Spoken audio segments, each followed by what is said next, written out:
Okay, today we are going to be working on the remainder of our level 60 prep, so obviously leveling to 60. I think we're going to do our AF quests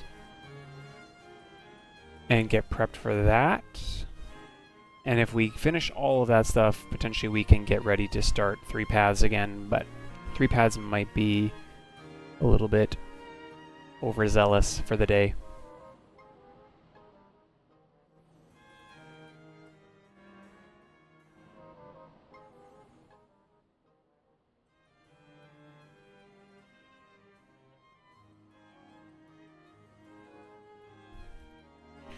So, last night I did some off-stream NM hunting a little bit because yesterday we saw Blighting Brand up, and I thought, you know what, I'm going to go kill it, but it's going to be quick, so I didn't want to stream it. I recorded it, though, so that we can do an update, kind of like a half-day, bonus day update on the weekend, so I'll include it with all that. But just so that people know what happened, we found the crawler out in Rolandberry while we were out there, and we got a silkworm egg to drop. I don't know if it's 100% or not, but we did get one of those, so we're going to get an intelligence neck here from that. And then we were able to get the drop-off Blighting Brand, and so I went and camped the other one and killed it one time, and he spawned too, and he also dropped the Hellenus earring. So we got the set bonus of magic accuracy and magic attack +5, so Moldavite earring is already obsoleted once we hit 60. So that was pretty sweet. And then I farmed some brown boxes in Rolandberry at the same time. And we got the feet, which I didn't sort. Right there, Rambler's Gators, which have intelligence and invasion on them. So that'll be a nice piece to throw on. Plus, when we did the Rolandberry zone thing just for the item, we got a high breath mantle, which I'm not sure yet if that's going to be useful or not. The egg's 100%? Okay, well there you go. Right on. So we're going to go turn that in, actually. We're going to go do that first, so we actually get our neck piece. We have to go talk to a dude in Port Bastock. H6. Which would be probably closer to 3?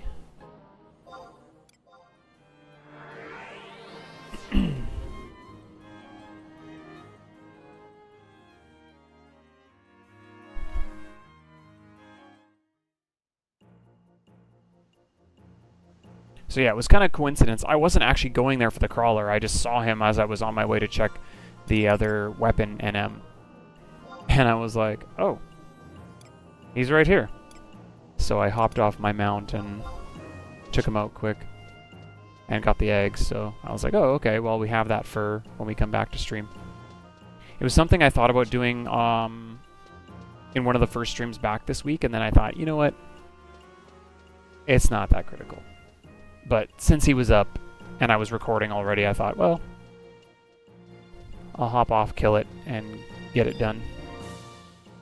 Can I use copper vouchers for assault points? I should be able to use copper vouchers for whatever I want, yeah. To my knowledge, there's no rule stating what I can or can't use them on at the moment.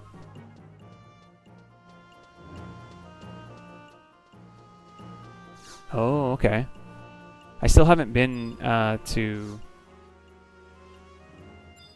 Oh, I might not have the fame yet to do this quest, because he didn't just tell me to go look for it. Oh, hold. It didn't pop up as a green name, but I guess he did ask for it. Yeah. Okay. There's the intelligence neck. So it's just got 1 int. It's not much, but it's better than 0 int. AK assault points. That is a lot for just 3 int. But I'll keep that in mind, because right now we don't have enough for that anyway. I think I only have 7. Yeah. Oh, actually I might have 8 because I might have already traded 1. So I might have 1 in reserve. So that I might actually have enough for that, but it's okay. For now, this is good. What we need to do is put that into our set.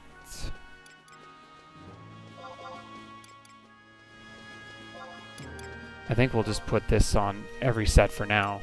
realistically. There's no reason not to.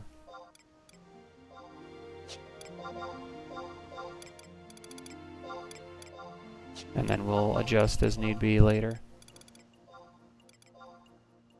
Okay, now casting, I think maybe Cure?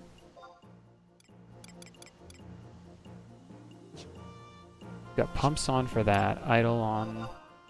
We're gonna want the Ramblers for the evasion. Bursting, we're gonna want Ramblers for the int. And for the int. Just for curing, we'll have Seers. Gotcha. And then what else did we pull in? We don't need to update the sets yet for the earrings, but we will once we hit 60.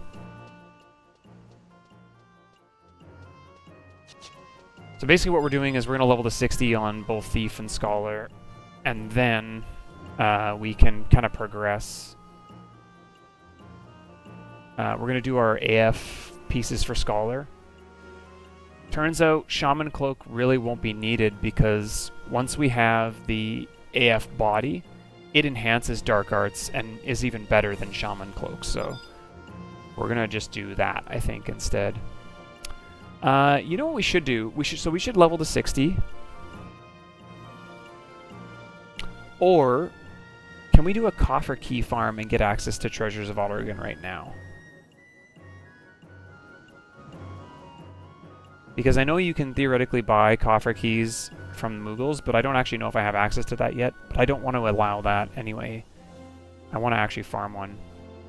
So let's do that. What's an easy one we could farm and do something at the same time? I'm thinking either Kufdal. Yeah, I think Kufdal is where we're going to go. We've not been there yet, so we're going to have to run there, but we have Rabao, so it'll be okay. I think we have Rabao, right? Yeah. We're going to go farm a key in Kufdal Tunnel. Because it should drop off. Oh, it actually doesn't drop off the goblins in there. Interesting.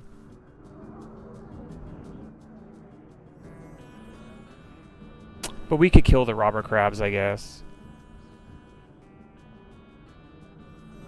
No, I haven't done that. But we need a key just to get access to Treasures of Oregon areas. That's mostly what I'm thinking.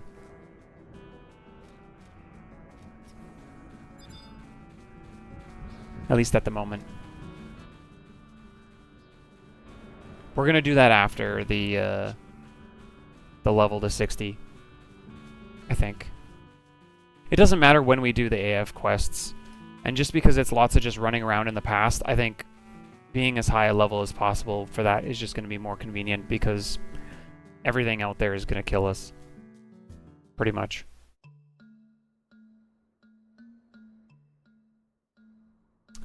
Welcome to the chat room. Thank you. Hopefully we didn't miss any of the chat. I don't know why Twitch has so many issues keeping us connected. Not like specifically where it's like dropping all the time, but... Okay, we need to go east, right? Yeah. Look at this little tornado. Do you think King Vinegaroon is up?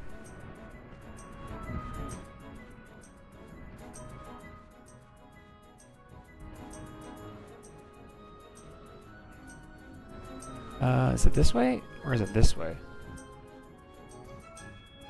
I think it's this way. I think that's a dead end. I'm thinking with regard to like when I'm in Abbacy. Trying to like think back to the shape and like where NMs and stuff are. It's funny how often I do that now. I'm running through Miseru Coast, and I'm like, wait, no, you can't go this way. You have to go back the other way.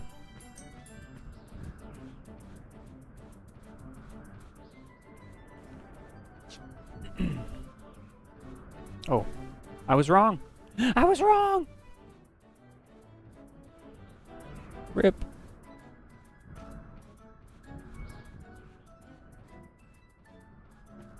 I was in a different spot than I thought I was, I guess. Everything in this desert looks the same.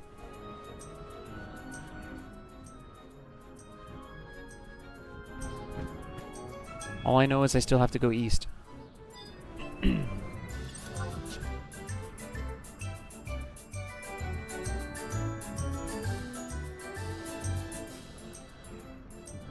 How you doing today, Kale?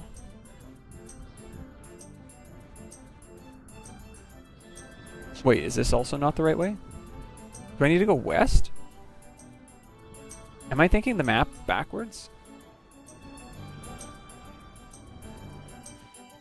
I guess I should have brought the map up. I'm like literally backwards in my brain. Maybe it's go west, not east. It is west at Altepa.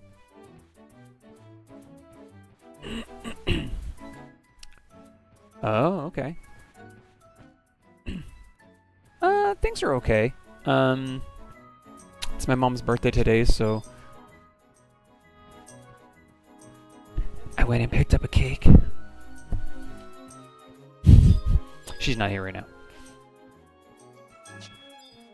But I went and picked up some groceries, got a cake and stuff this morning for tonight. And then she's kind of running some errands and doing some stuff this afternoon, so won't be here anyway. There we go. This is where I thought I was going, but I wasn't. Third time's the charm, right? When in doubt, brute force it. Yeah, so that'll be good.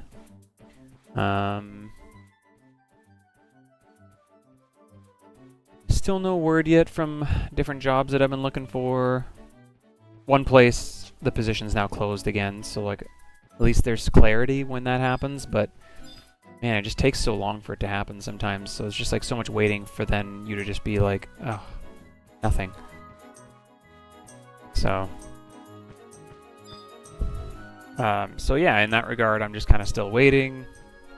I've been looking. There's been nothing really new come up in the job field in my area anyway in the last like almost week and a half, so it's been really quiet with potential new stuff. I've been mostly just trying to like think up like places that I haven't thought of before, like even just random business places where it's like, oh, maybe they actually need somebody, and it would be like one of those things they wouldn't necessarily put up on like Indeed or something, but like, I don't know.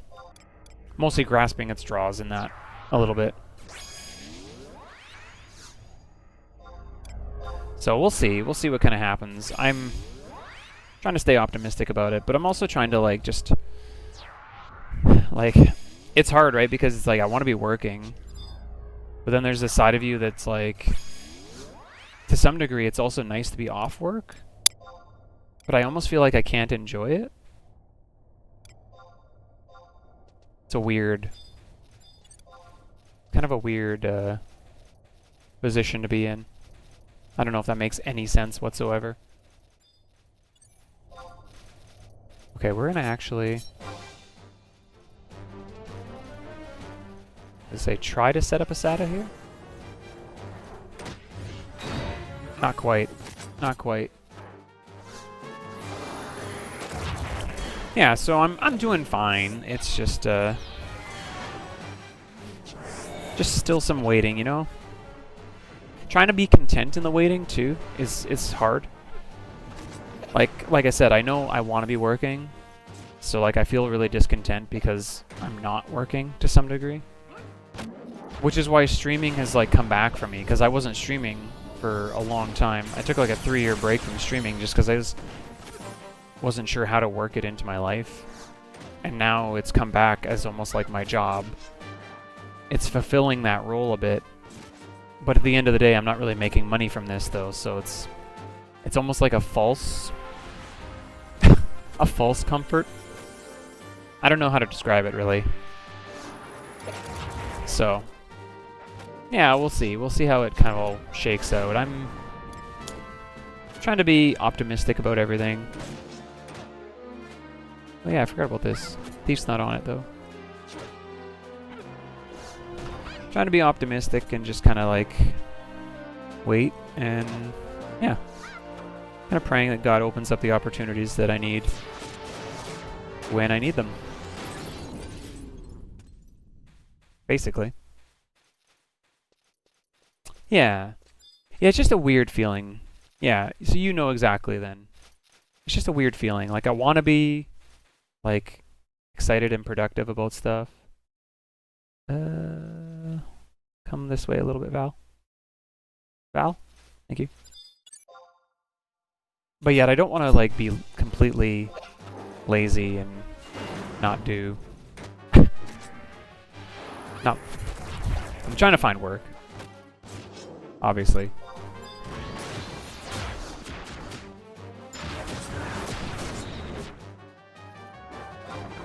I think that worked. Takes a little bit more effort to set up a SATA with the trusts, but you can do it.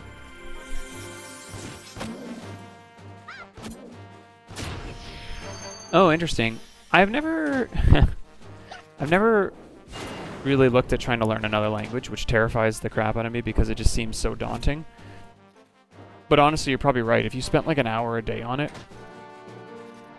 it really does. That's what you have to do. You have to like set small goals with anything, really. Like even in 11, right? Like you set small goals. If you go, I'll never have a mythic. It's like, well, yeah, you never will because you'll never start it because it seems so daunting. But if you actually do start it, it's that little trickle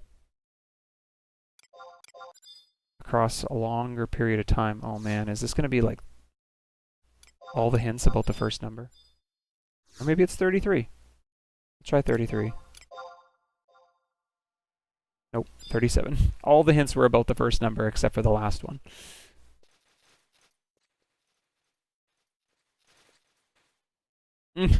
Probably took me more than 5 years, honestly. I'm not gonna lie.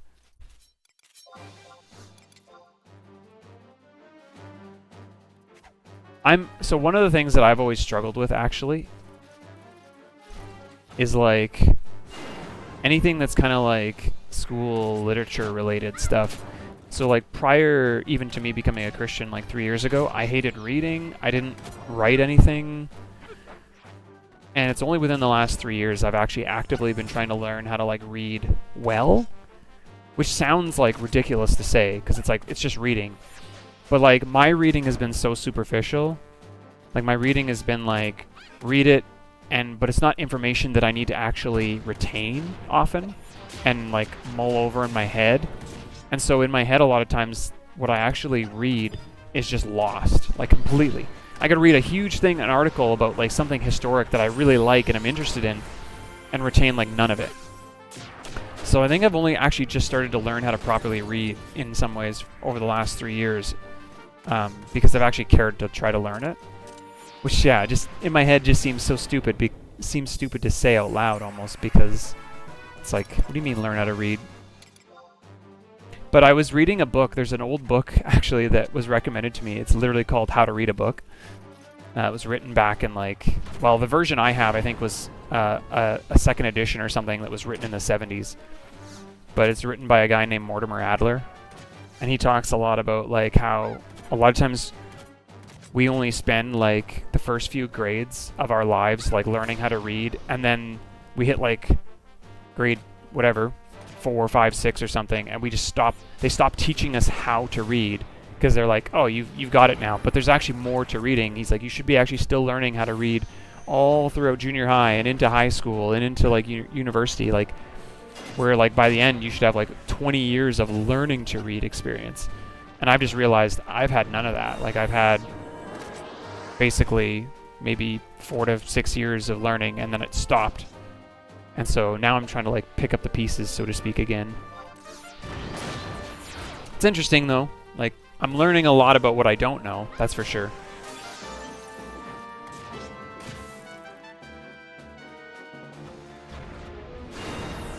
Oh man, pick a hint again? Yeah, they should actually. That's a good idea. They should remove that feature.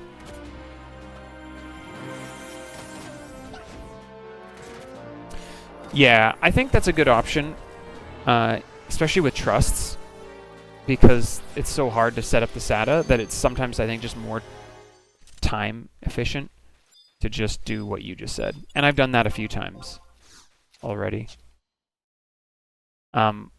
A lot of times right now, I'm not getting TP fast enough, so I'm trying to still, I think, set up a SATA a little bit. This one should be good, actually. Yorn's gonna get it, dude. It's gonna be Yorn. He's in the bad way. Yeah, Trick does do some pretty good damage on its own.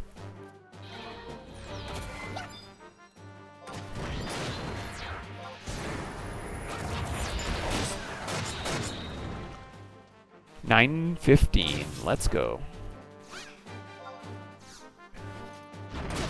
It's pretty nice when you make it work, but semi-bugged out right now. Looks like it. These areas with the tunnels, man. She just doesn't... The programming on the truss just doesn't... The ones that are trying to move to a different location.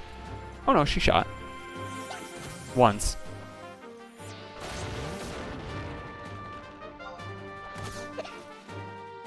Only once. Oh no, she's shooting again. Maybe she's kind of fixed.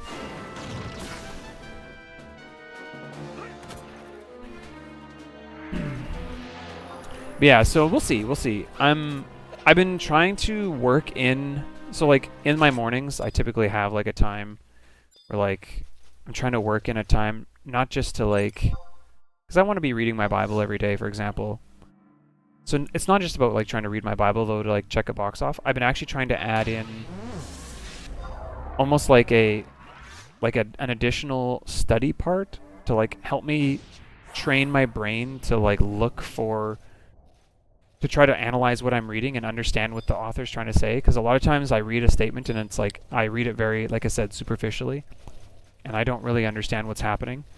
Especially in like something like poetry or something that's like a little bit more wordplay, and so I've spent some time actually trying to learn how to do that, and that is not an easy thing to do. Like, I definitely miss, I think, a lot of what is trying to be said in a lot of cases. Okay, we have to be careful because I don't want that wyvern to come clock me. There's a good chance that he's up. We'll just stay clear. In all honesty, he has not been up the last couple times I've wandered through here, but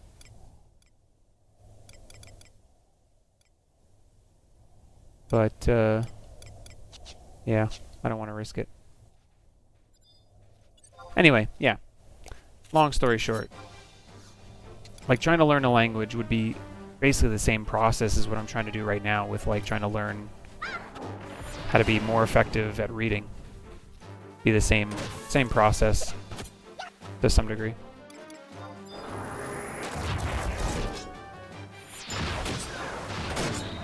Why is Semi bugged out here? There's lots of space, girl. Oh.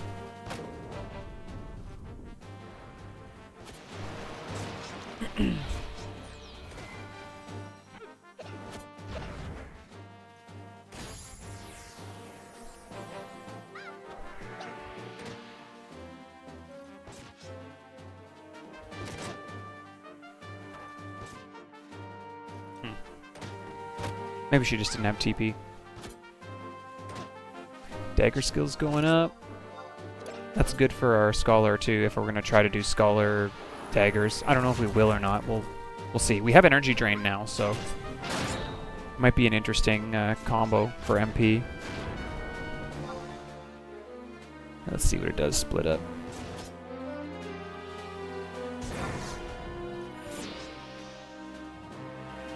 That's 287, and the first one was what? 563, so close to what the other one was, honestly. You do two weapon skills instead of one. though. So it's across like more time as well. More tabs is good.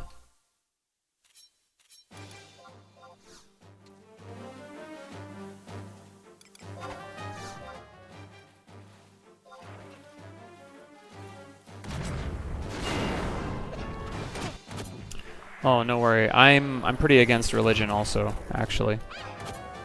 I grew up in that kind of environment. And yeah, I fully understand your feelings on that, actually. I left that, like my dad is a pastor, so I was raised in that mentality. So I fully can understand your feelings towards that. But I've also grown to understand that there's a difference between religion and knowing Jesus. And I think one of the things that I didn't give attention to before was mostly... I can't speak for anyone else. This is how it was for me. I viewed the religion as a whole was just very hypocritical because no one was actually doing the things that they said that I should do. And I actually ended up making everything about me when ultimately and even in all that process, by making it all about me, I decided to then throw off Jesus and all that stuff, even though it had nothing to do with Jesus. It had to do with my anger towards like my parents. It had to do with like anger towards like people in the church. And so I think one of the things that I've learned in the last few years is how much of that was actually just me also being hypocritical, because I was also inconsistent in the same ways that I expected other people to be consistent in. So yeah, no, I get that though, for sure. I understand.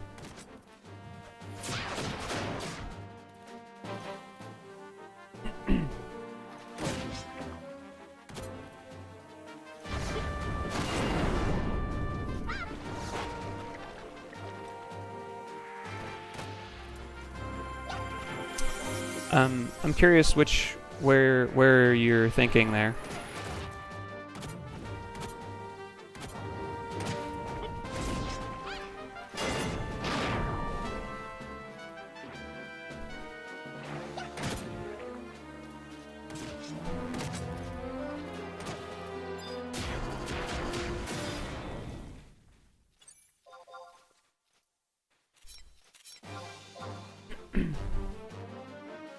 I find it hard to like I'm not saying that there was never any disagreements, because there obviously is. Like there's times like where, like, for example, right, like Paul calls Peter out for going back into like the Jewish kind of like mentality of like not eating with Gentiles and that kind of stuff, right? And he's like saying how that's counter to the gospel, which it is.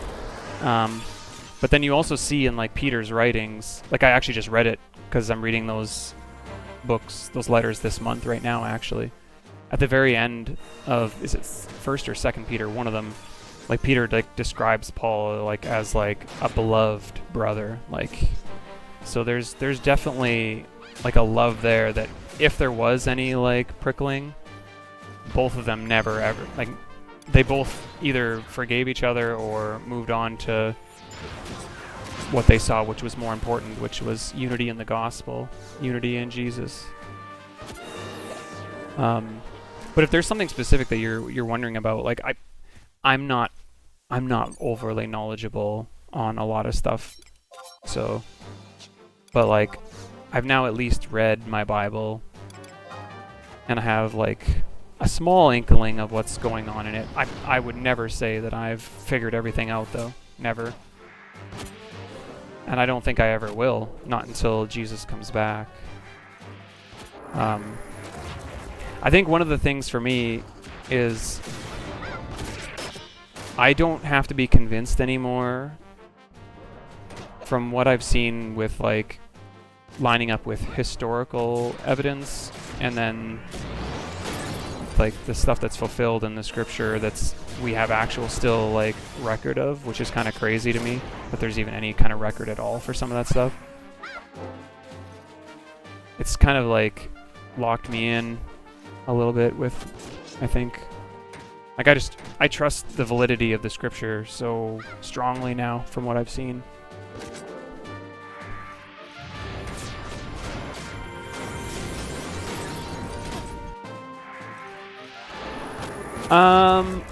So I think you're thinking of, so in the Catholicism, again, I don't know much about Catholics, so I can't tell you anything about that specifically. From what I understood, and this is only what I've been told, I've done no research on this, so I will completely feign ignorance to some degree on that, but I have been told that the Catholics have added stuff to the Gospels, like there's more books or something, which were I don't even know anything about that stuff. So I can't even speak to that. But the Gospels, like John wrote John, like Luke wrote the book of Luke and the book of Acts, Matthew wrote the book of Matthew, and then it's John Mark that wrote Mark, and he's the one that took basically Peter's, from what I understand anyway, Peter's like took his version of everything, which is why I think Peter gets painted often in like a negative light, because he's just being flat honest at his own failings, which I think is interesting. That's the beauty, I think, of Christianity, actually, is it allows us to actually step into the world, even in all our flaws and our failures. I can walk into the world and be completely open about all my flaws, because I know that in Christ I've actually been secured. And so even in my weakness, he's what actually gives me a foundation to stand on in my strength. It's not actually my own abilities anymore. And it's freed me from like the incessant need to be fulfilled by the things around me or the people around me, which has been pretty, life-giving for me. Again, I think the confusion, like there's a lot of like, it all depends on what, like when I look at the scripture, I can tell you when I was a kid, I didn't want it to be true. And I made effort to just say, I don't care if it's true or not. And I left the church because I had zero desire for Jesus or anything like that. But that's because in my head, I didn't understand that Christianity wasn't about just like, I thought Christianity was just about like for a way for my parents to control me. Like, so they could control my behavior, so I would be a good person, quote unquote. But like ultimately, you can be a good person without being a Christian. And so I always thought that was a flaw that I didn't fully understand. And now I think the one thing that God's really started to show me is it has nothing to do with that as much as it has to do with getting to know Him.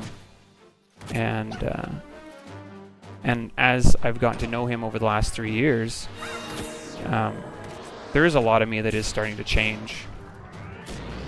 And you know what? There's also, and I'm not going to say that the church does not have flawed people in it that are still broken and still very sinful.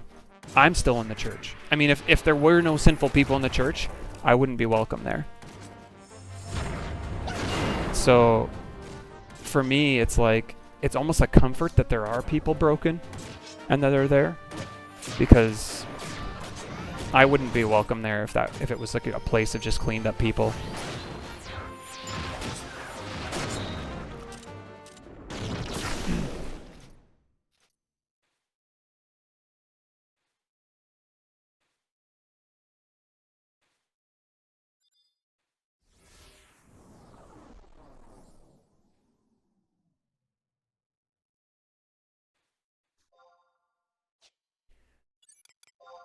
Well, I understand that you have like probably researched this to some degree. I have not done specific research on my own, so I can't really speak and process through this with you as much. Again, I don't know anything about the Catholic Church's stuff, but the Catholic Church is not... Like, when the church started, it was not Catholic. Like, you know, the Catholic Church was started by a Caesar who didn't want to get murdered in the shower. I know that much, because I remember reading that in history when I was a kid, actually. Back when I was really interested in Greek and Roman history. One of the things I do remember was reading about Constantine. He set himself up as the first pope because over half the population of Rome had become Christian, that's a miracle, first of all. How a small group of apostles turned into... that all died for their faith. So if it was a lie, they really were foolish. And it exploded, and half of Rome ended up becoming Christian, and the Caesar was convinced he was going to get murdered, and so decided to make Christianity the official religion of Rome. But Catholicism was not... Like, Jesus didn't bring us Catholicism. No, man, it's not...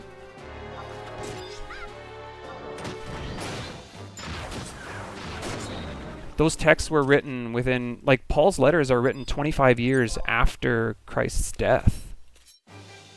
That's like as far removed as we are right now to, like, 9/11.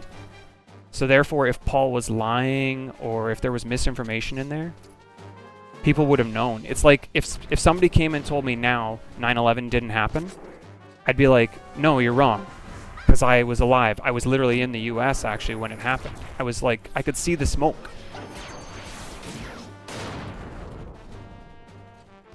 Okay, fair enough. Fair enough. Maybe I'm leading too much with what you're saying.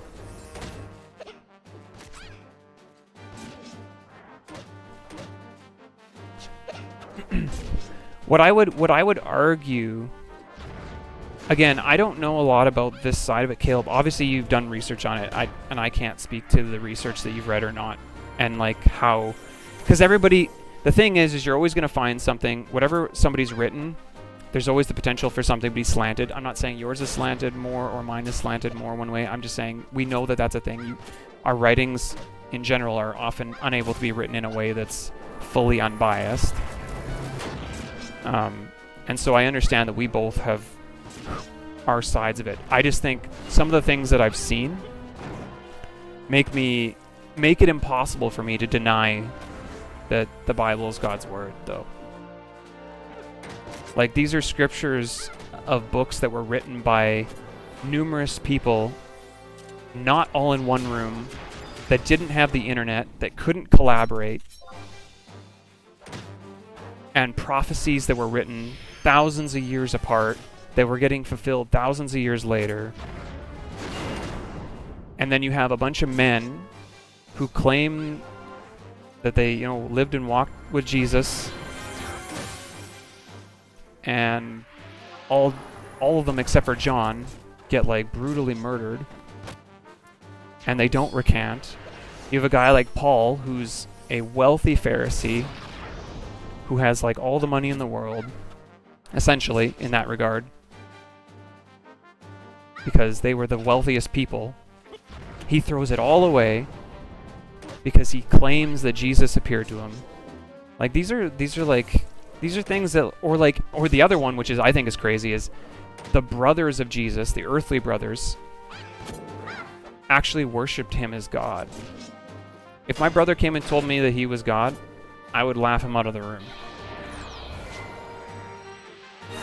That's all I'm trying to say, is, like, I think there's so much just, like, none of that is proof, but there's so much of that I start to go,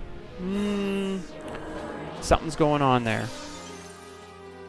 And people want to claim, like, that there can't be validity because it was all, like, man-made written and stuff, but it's like, but I think that gives it more validity than anything else, because you see the typical humanness of the way the writings were passed on, because how else would they have been passed on? Like, you can have one person lie and say, oh yeah, these angels came and brought me these gold plates, right? I think is the Mormon story. And I'm not very knowledgeable on them, but from what I understand, that's the story. But then the gold plates were taken away, so we have no copies of the originals anymore.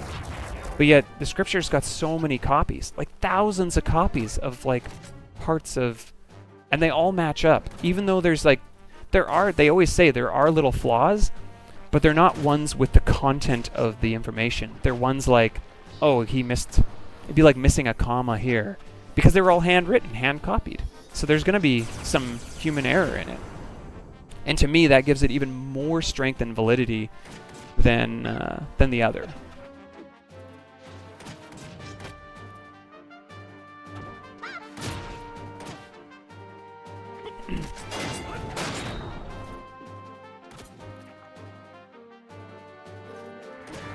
So yeah, I don't know, like, again, I could discuss it with you probably till the cows come home, to use that terminology.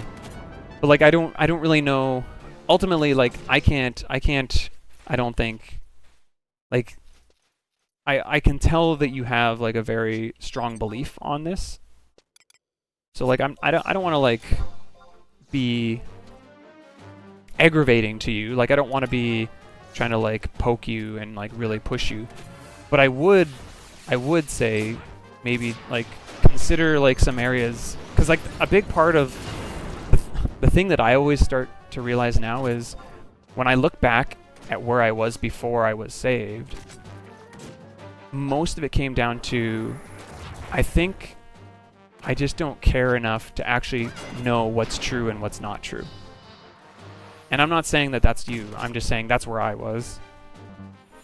And so my new thought process now, as now finally a Christian, because again, I was never a Christian before. I used to fake it so that my parents wouldn't talk to me about it, pretty much. And now that God's actually saved me, like my hope, if anything, it's that I could maybe even just convince one other person that, hey, like, don't make the same mistake that I was, where like I was letting my pride overrule my judgment. I wouldn't even let myself go and be convinced, because I just hated God. I hated God. I hated how I felt ruined my life. I didn't like how my dad loved him. Like my dad loved Jesus. And I hated that. I felt like Jesus was taking my dad away from me when I was a kid. And so I think my only big recommendation in this whole process is just make sure that you are confident in your choice in this. Because to me, I just think it would be really heartbreaking to just let pride seep in and go, no, there's no way I could be wrong on this. But to move forward into it and try to understand in the humility of it, that would be always my recommendation, is just try to like let what you find, and to not necessarily just search out things that make you feel good, because that's a fear of mine too, right? It's like, it can be easy to just only read things. Like sometimes I do want to know what other people believe, because it helps me understand like people in general better. I'm sorry, I don't know if any of that made sense. I'm kind of rambling, and I do that when I'm kind of nervous when I talk about this kind of stuff, because there's a part of me even in like talking about this stuff on stream that like I get like self-conscious about, and even that's like should be wrong. Like I should be able to just talk about this and my love for it. But like, yeah, like my thought really about it all is just like don't write it off. If there's one thing I would say is please just don't write it off. Like, because I think the one thing I think we all really do want, like, there's a part of us that's missing, and I think we all understand that. Like, from my belief, I believe that we were created for God, and so that feeling of like missing that we have comes from the fact that we've sinned against Him, and we understand that we now deserve to be separated from Him forever. actually. And it's only through Jesus that we have any hope to come back into right standing with him. And like, that's where I stand with it all. And honestly, life in that way just makes complete sense. Like, everything just makes sense in that regard. That's how it all kind of flows. Because without it, it's like, what am I left with? I'm just like, without a hope in God, I'm left with a life that, it's like, oh man, even if everything goes well for me, I live 80 years maybe, I work a bunch, and then I die, and I'm just done. Like, that's not helpful to me. Or like, from what I understand in some other areas, you know, you become part of the earth and stuff. It's like, well, that's not living. Like, that doesn't sound good. Like, none of those other options to me ever sound good. It's like, we were designed to depend on a God who loves us. And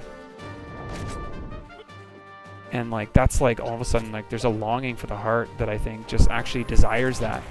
And that's why I think a lot of people try to find that love in relationships, right?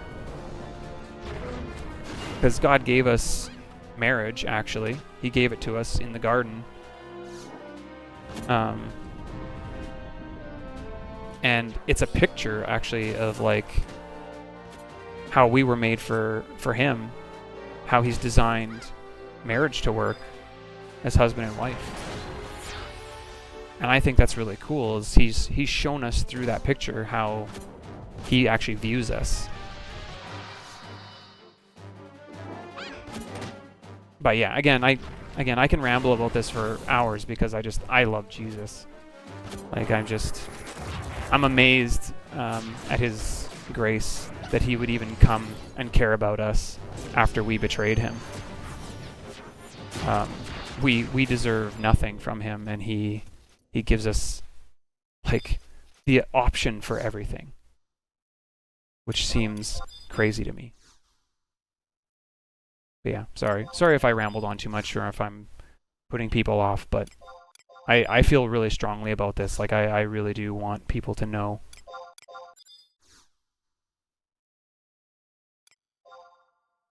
Oh man, we got all the numbers about the first one. Okay, so it's either 62 or 64. Let's try 64. Hey. Boy, Adamas.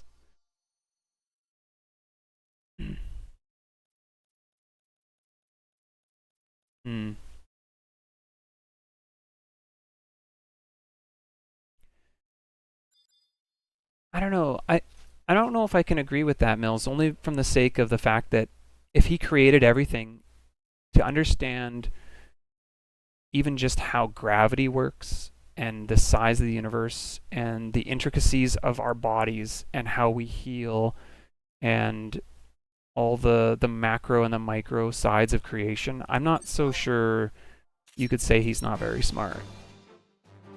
And I think good is also something that we have twisted in our heads, because realistically, what we really want is for all wrongs to be righted, I think, would be a good thing, and a good God would do that.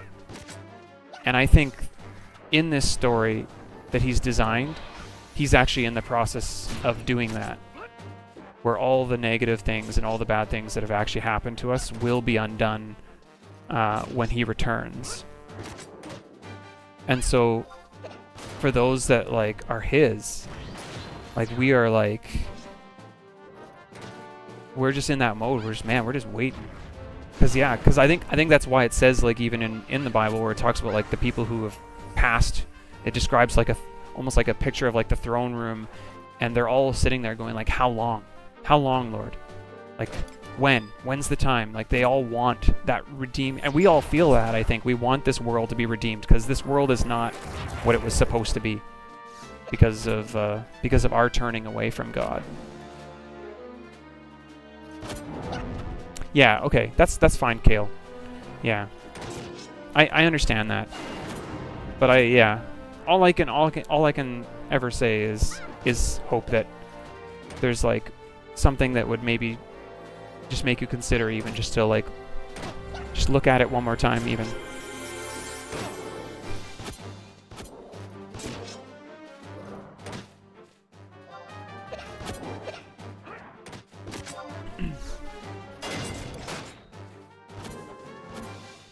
The thing is we don't follow his teachings well. Like, and we never will be able to fully do that, I don't think, not until we're fully, when he comes back and fully removes like this kind of sinful flesh side. Like, it's not that we're going to be spirits, because I don't think the Bible says that. I think the Bible says very specifically that he's going to make, this earth is going to pass away, it kind of describes. So like he's going to actually take this earth and renew it. And then there's going to be new physical bodies and all that stuff. And I don't fully comprehend even how that'll all look.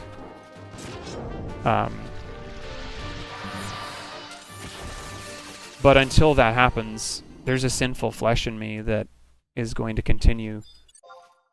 And it doesn't mean that those are good things, actually, even. They're things that we want to move away from. But the thing is, because I used to think this way, I used to think that exact thing is like, why don't people follow the teachings that we're learning about, right? Again.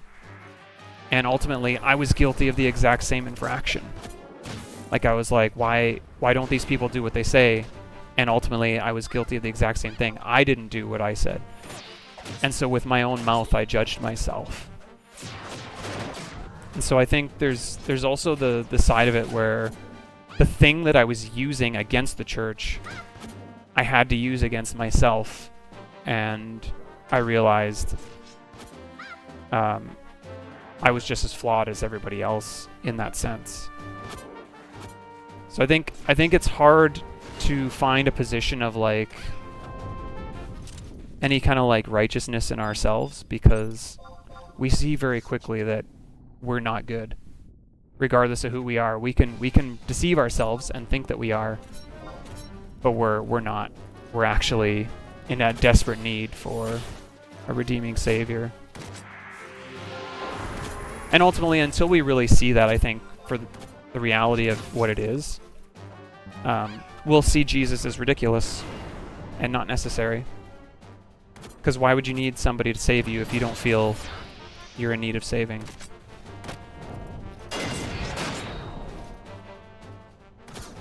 Anyway, yeah, I don't want to like necessarily feel like I'm dragging on, but if people do want to talk about this stuff, I'll try to explain how I feel about these things in a way that makes sense. I don't often do that well, probably. But if even one person like takes this conversation and even just learns or pursues it to try to learn about who Jesus really is. Because in all honesty, if you look at the Bible, Jesus is the most anti-religion person in the Bible. Like, look who he's always angry at. He's always angry at the Pharisees. They're the ones that are like the most religious people at the time. And I think that kind of thing is also a little bit telling. It's like, it really is the people who are in need.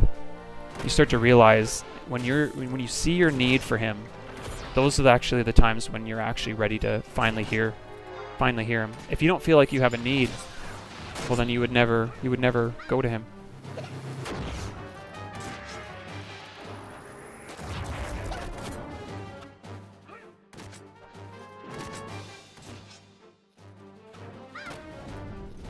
Ability to feel pain.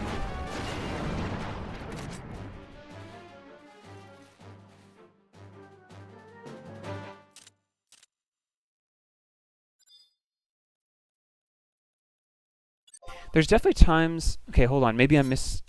Can you maybe explain that better? I don't want to misunderstand you. Are you saying like he's good because he won't blow up a town?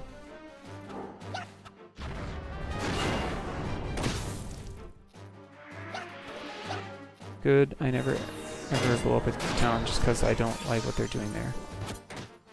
Because Because I don't think that that's... If that's what you're saying, I don't think that's even true. I mean, we see... He often works through... I think he actually often works through our own sin as a way of destruction.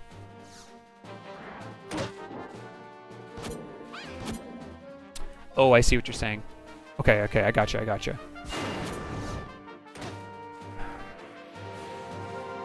I see. The thing that we don't fully comprehend, I don't think, is to the severity of what our sin is, though, to him.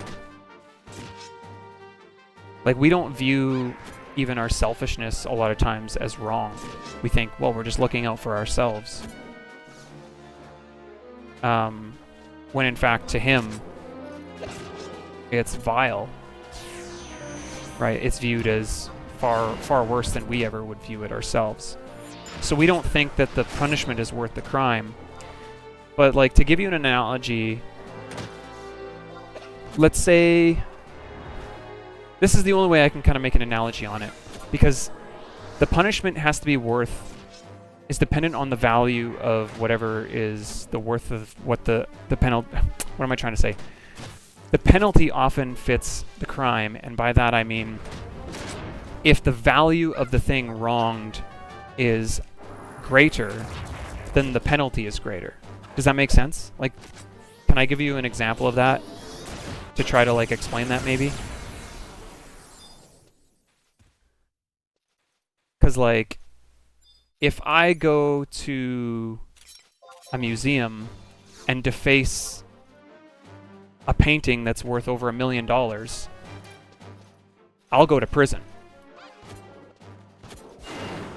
But if my nephew draws me a picture and I do the same thing, what's going to happen? He might be upset at me, but like the value of the painting is not the same thing.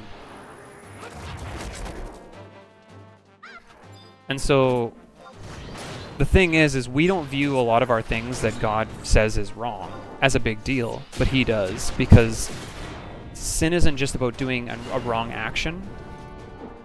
Sin is like a relational thing. I think that's that's probably a big problem with North American culture, is since a lot of us have grown up in the church or around the church, we think sin is just doing something wrong. And so when people say things like homosexuality is a sin and all these things, they think that we're just saying, no, this is just a wrong thing. When in fact, what we're really saying is, no, sin is a relational thing to God. Like, when the police pull you over for speeding, you don't say to the police officer, sorry, I did that to you, right? That's breaking a law. It's like, I broke the law, I'm going to get a ticket. But the police officer is not personally affected by you breaking the law. And that's the difference between our sin and with God, is sin is actually directed to God as a wrong to him. And I don't think we view it that way in North America very well. Like, there's a difference. And so because God is like, value is what it is, it's so high, our sin towards him is also... That's why the punishment often, I think a lot of people think, doesn't fit the crime, but it actually does, because his value is so great. Now, going back to like the punishment thing, like, you have cities that are like sacrificing babies, and you know, like, I don't remember much what's actually written on Sodom and Gomorrah, because it's been a while since I read that stuff, so I won't go into detail on that because I don't know. But I know there were times when God has destroyed places like that, for example, where it was due to the sinfulness of the city. And I think in the passage in Genesis, like Lot and Abraham, right? Like, Abraham's praying, or is it Lot praying? I forget now. One of them is praying, like, if there's just like 50 righteous people here, like, spare the city, right? And he keeps like whittling God down, because there's still, it's like, there's not. Like, everyone there is like doing what's right in their own eyes. Like, And a lot of times we've seen from our own culture, like a lot of times when, not to like say that this is like everyone, but like a lot of times when men do things in our own eyes, that's when it leads to things like rape and things like that, like men just doing whatever they want. Women are not thriving, children are not thriving. It's a culture that is built on the glory of man and not the glory of God. And so when that happens, there has been times where God has like destroyed bigger points, or he'll let themselves destroy themselves. That's a lot of times what ends up happening. Like that's what happens to Assyria actually. The last like great king of Assyria, his own people essentially murdered him, and then Babylon came in while they were weak and just destroyed them. So a lot of times God will use like natural means of their own sinfulness to let them fall. And I think even in that, and his waiting in that, and the patience that he shows, even shows his grace to them in how long he waits and gives them time to repent. Like for Assyria as an example, he sent Jonah there to say, hey, repent. Like turn back. And a lot of places didn't. And I think that's why we also don't see a lot of like kingdoms really last long term. Like I think you can even see it in the sort of volatility of the US right now. Like I'm Canadian, and it's not like we don't have volatility here. We do to some degree. Not quite to the same extent as the US maybe, but like you're starting to see a volatility where it's like, man, the US could destroy itself. Just the people in its own country could end up destroying itself. And like I think I could see it based on sometimes some of the things that we see on the news. And that could literally be God working through just normal means of our own failures, just essentially like us suffering for our own choices kind of thing. And like us being like an overall encompassing us. But we do have our own individual failures too. Like we're all a part of that process. So yeah, I don't know, like I can't fully like agree or disagree with like I feel like the view, we can skew the view to make us look really good and God look evil. I think humans have been doing that for years. Thousands of years, in fact.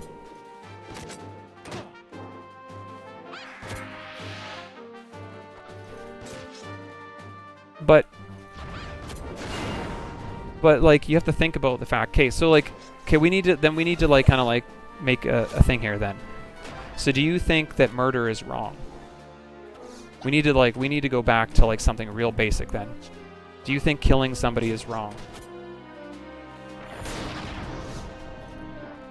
Let's just bring it to like a really small view. Maybe I'm trying to make this look too big.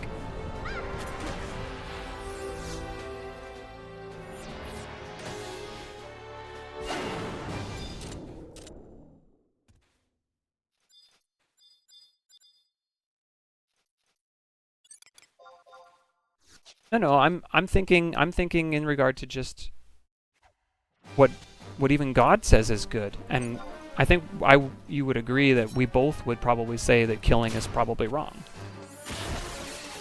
In fact, I wouldn't even say that it's not cool. I would say it's evil. Like horribly evil to do that. Yeah. So I don't think you can say it's good to allow somebody else to continue to keep killing people. Right? That's evil. In fact, that's unloving. You don't love those people if you let them keep doing that, and you don't love the people that's around them because they're a danger to those people around them. This may be a really characterized example, and I apologize for that, but I'm trying to make the point clear. No, I'm not even saying that. I'm just saying you would not allow them to keep killing people because that's not good.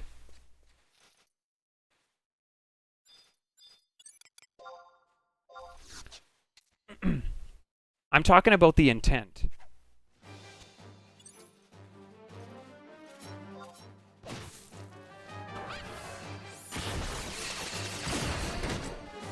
But see, you're passing the blame off on him when it's the person. So let's say I'm the person. It's like, if I'm the one that's killed somebody, I can't pass the blame off on God and say, well, you let me do it. No, I'm the one that did it. Like, that's not how that works. I made the choice to do it, so therefore I'm guilty of it, right?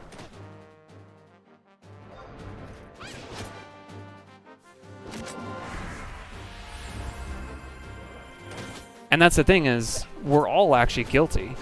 Like, we're all actually deserving of death. The fact that we are still alive today is God's grace, because he's actually the one that sustains our life. Like, he gives us our breath, even right now. Every breath that I take, I only get because he's holding me together.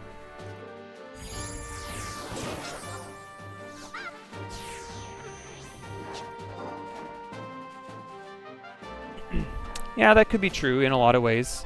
Like, I think you do have learned behavior. That's absolutely sure, true. But that doesn't mean that you're innocent. If you are taught and learned that that's a good thing, it doesn't make it a good thing. You can learn evil behavior. We all learn evil behavior, in fact, from different areas, I think.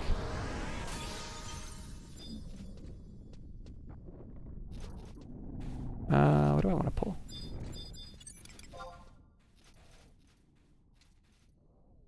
But you're not innocent of, like, if I go to, I'm trying to think of another example here.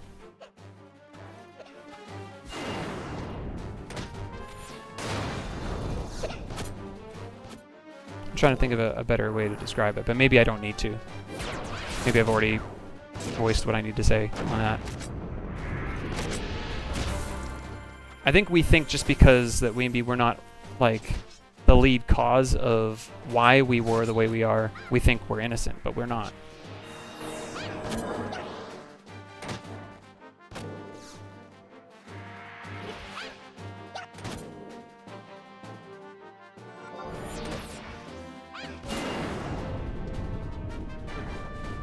I think that's just our way of trying to, like, make an excuse and say that we don't need to be held responsible. But unfortunately, that's actually not the case. In fact, we wouldn't want the world to work that way. If we were the ones wronged, we would say that's actually not what we want.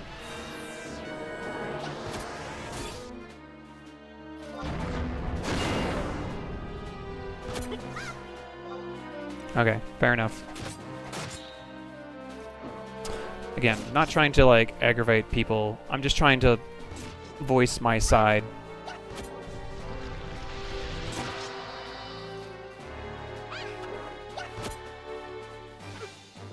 That is always the danger, though. I really do think that's always a danger. If we ever get to the point where we think we know too much, because I can tell you this, I don't feel like I know too much. But the more that I look up, the more I start to really feel like this is just the way God's designed everything.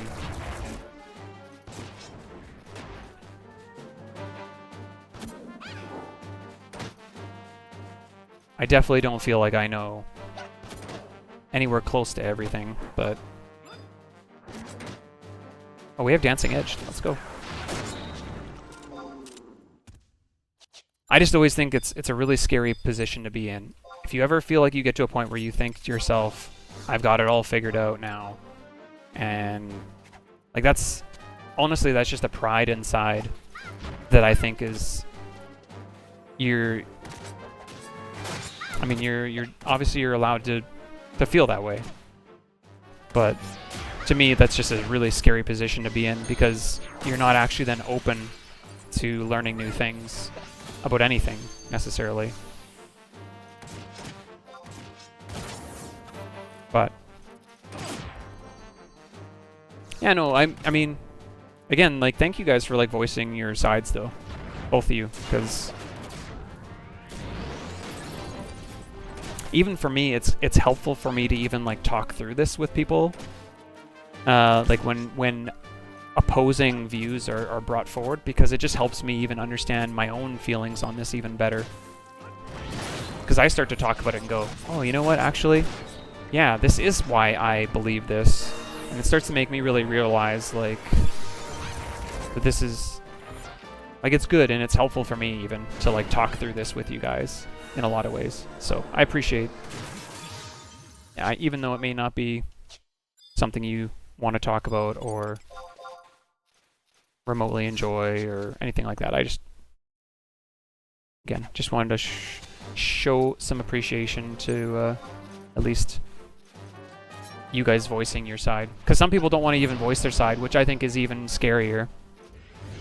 But I think you guys are both very honest. You guys have been both very honest about how you feel. And yeah, no, I appreciate that.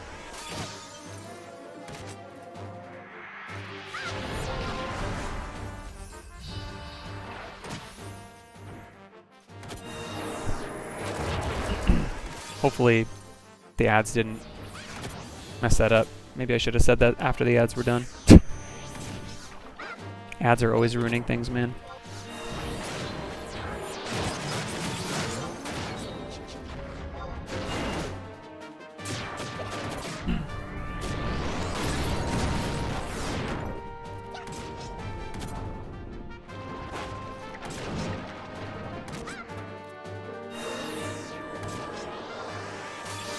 Maybe I'll...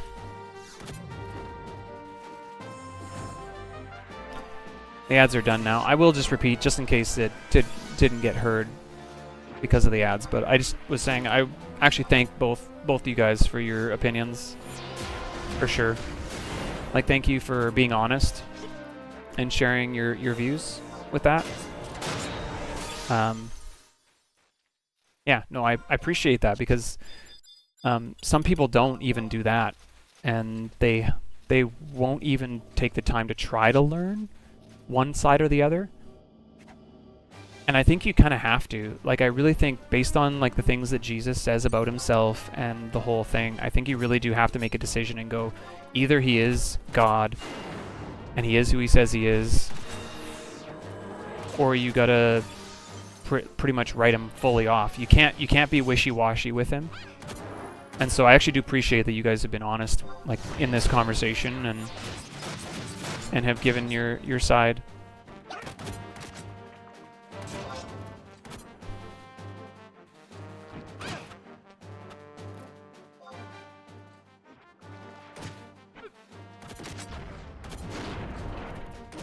Gotcha. I don't know much about the Mormons, to be honest. I know very little, other than, from what I understand, they don't believe Jesus is God. But again, I don't even want to get too much into that conversation, because I don't even really know what they would believe. So I don't feel it would be fair for me to talk too much about that, because odds are I would maybe misrepresent them in some form or another. Is that a common one? Okay, that could be. That could very well be then. See, that's why maybe I definitely don't want to like talk about it too much then beyond, because maybe that's something that is just like completely, yeah, that I'm like information that I'm completely out to lunch on. That's very likely. There's very likely a lot of stuff tied to that kind of, like, the different sects of religion, I guess you could say, that are, I don't have a lot of knowledge on. I've just been reading my Bible, man, mostly. That's all I've been trying to do. I've been trying to let what the Bible tells me be the thing that kind of, like, shapes me. That's been kind of my goal. So that's where I've kind of been trying to find most of what I mean, really, anything that I've said today it's come from what I've read.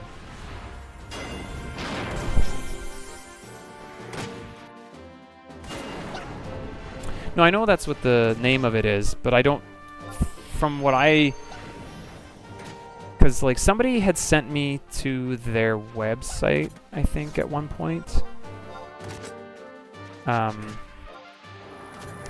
And I kind of read their mission statement, and from that statement, I thought it did actually say there that they didn't believe Jesus was God. So I thought I was remembering from their own mission statement, but I might be misremembering. That's why I don't want to, like, I don't want to imply that that is what they believe, because I might just be misremembering. We're almost capped out on XP. This conversation has really made the time pass. For me, anyway. It's been really comfy.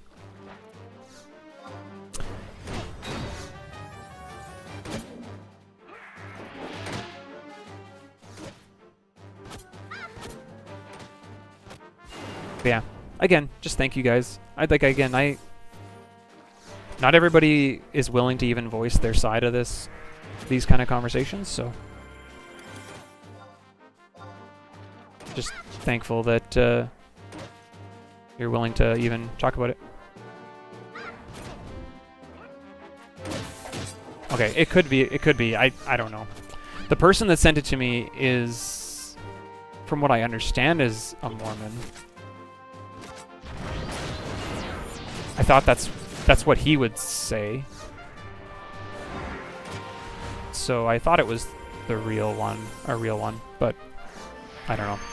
I couldn't tell you, and I don't even know what the website was anymore, because that was like potentially 2 years ago.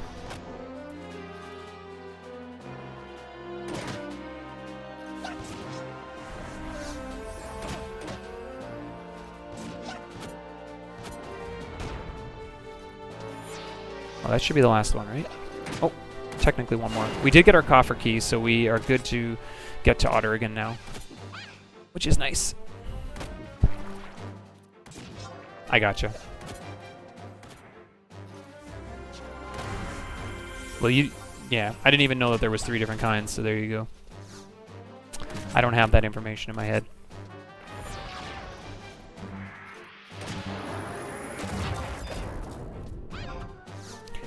I think Viper Bite was still doing better damage actually than Dancing Edge right now. We might save Dancing Edge for when we don't have Sneak Attack. Do like Sneak with Viper and Trick with Dancing. That might be good.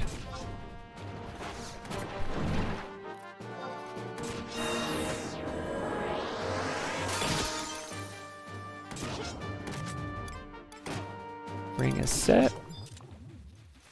Let's go.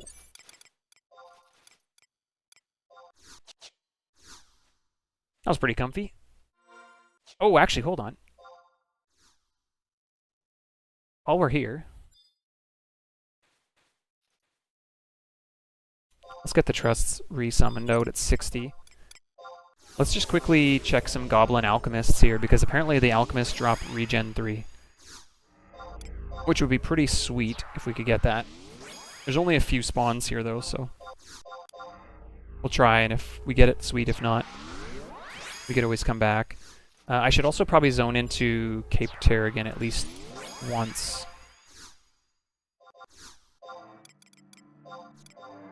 Just so I can Unity Warp there later if I want to.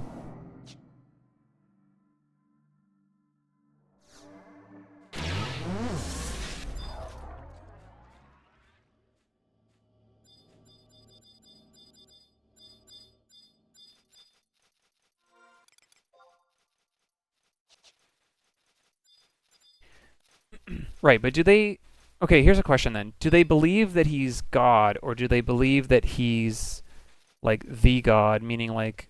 Because, like, Christianity, right, we believe in, like, a Trinitarian God, which doesn't make sense to our human, like, sense, sort of, because we don't have anything like God. So, like, Jesus is... The Son is the Father, so to speak, like... He's not is the Father. The Son and the Father and the Holy Spirit are one God. But I thought Mormons maybe thought Jesus and the Father are separate. But that's not what we would believe. We would believe that he's one, but not as in like one person. It's one person. It's like it's one God, three persons. It's so confusing even to try to explain because we have nothing in human culture to describe that's like, oh, he's like this. Oh, he's way over there. Wait, can I go down this way?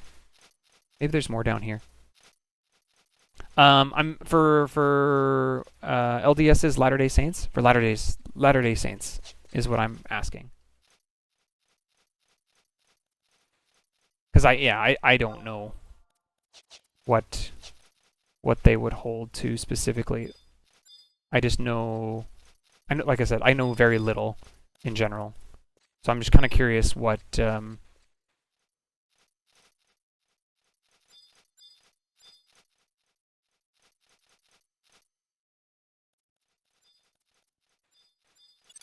Raptor. Well, these are IT. Okay. There's lots of raptors mixed in. This might be too dangerous. We'll see. I think there's goblins down here, though, isn't there? Yeah. Okay. This might be sketchy.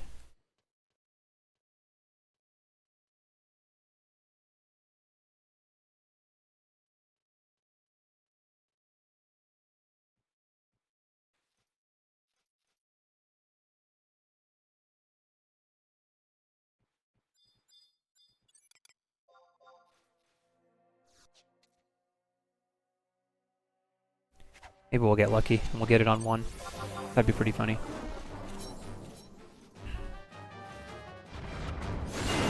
Or maybe these will be too hard for me and I'll have to leave. We're all doing 0, but it's probably because of stone skin.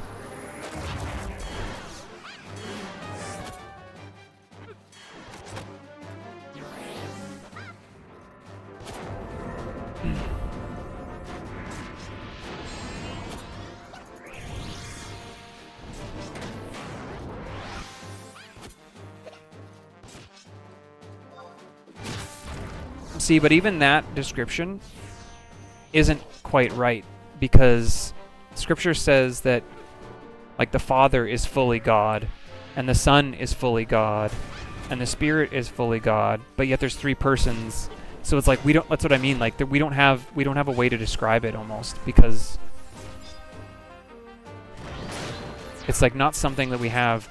Like people will use that analogy, right, where they'll say like, oh, it's like a team almost.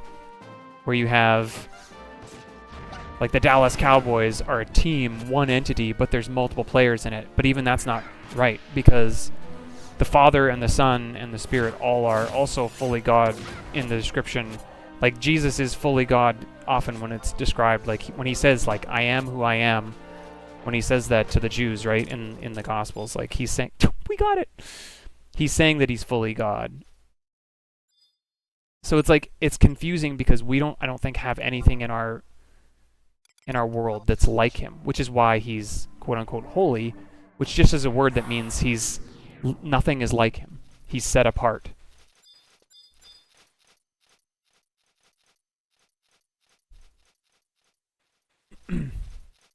But that's my understanding of it based on just like reading in my Bible. So if I'm different than like how some other places would describe it, I'm just trying to like explain how I've kind of tried to.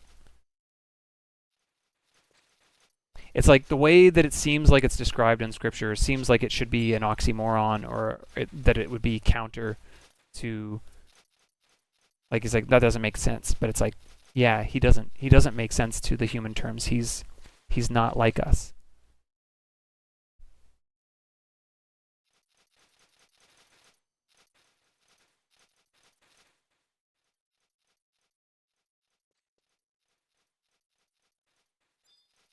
Yeah, no, I get what you're saying, but I don't know if I agree with that analogy is what I'm saying. I don't think that quite fits the analogy that the Bible gives us.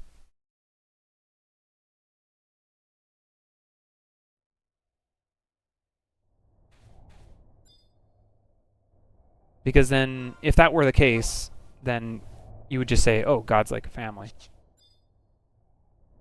But he's not. He's not like anything. And I think that's why there's so much even confusion about it all.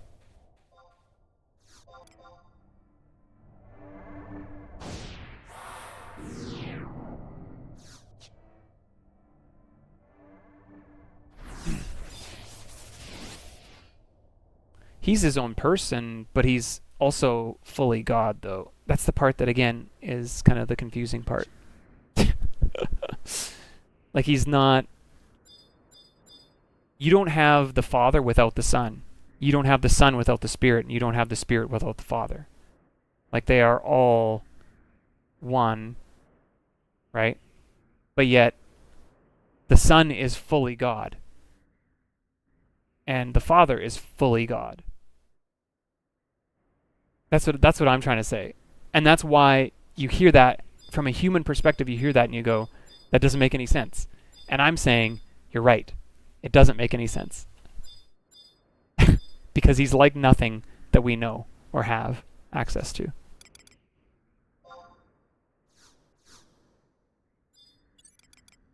I'm sorry if I'm trying to if I sound like I'm trying to dance around something, but I think it's important to understand that he's not like us. To try to say God is like this, you're immediately wrong, because he's not like anything we know.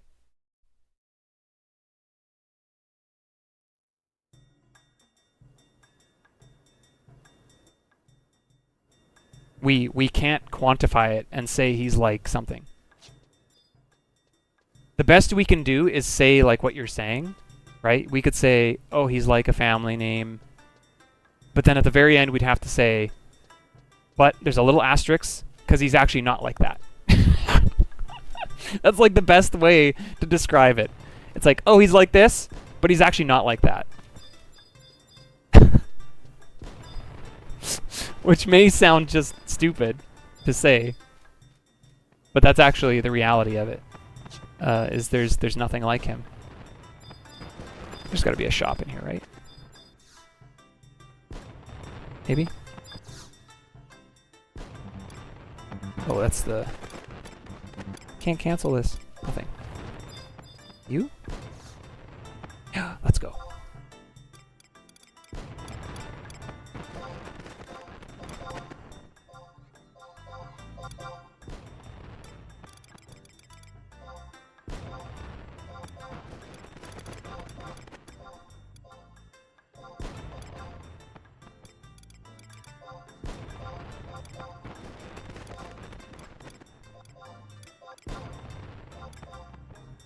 Anyway, again, I'm not trying to antagonize a conversation. I'm just... I'm trying to just explain what I believe in that. So I understand that may seem confusing.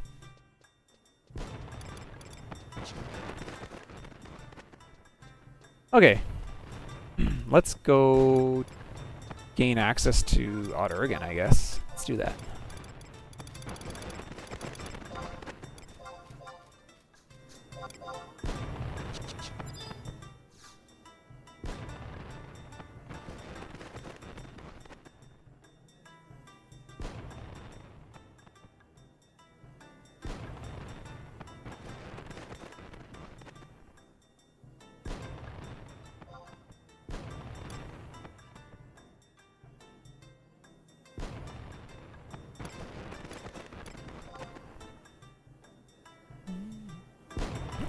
We're going to lower.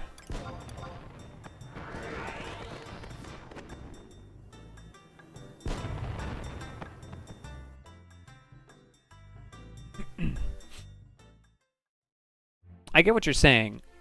What I'm saying, though, pretty much is I don't trust my wisdom.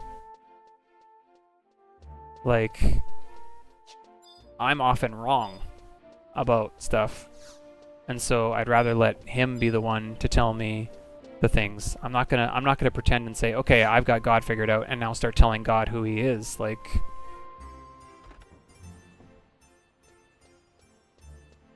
Yeah.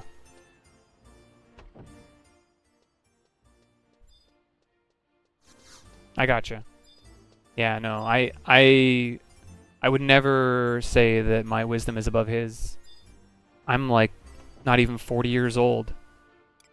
Like that's pretty, in all honesty, that's pretty arrogant if I was to say that before him. I don't deserve to be even on this earth anymore. And yet he continues to grace me with time and life and good things even. Get to play games. Get to experience good food. Like there's so much that I'm just amazed that we have his goodness to us, because we don't deserve any of it. Everything we have right now is a gift, and only his mercy that allows us to have it.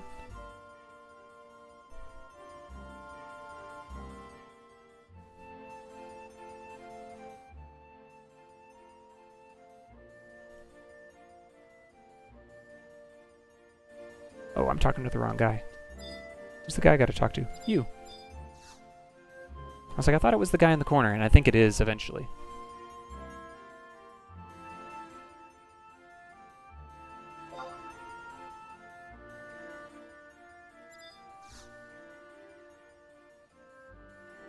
Oh yeah, there's a hidden option. That's right.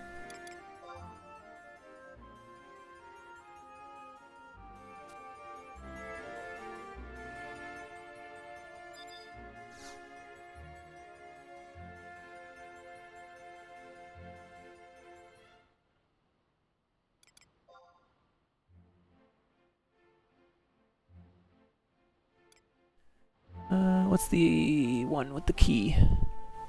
Advanced path?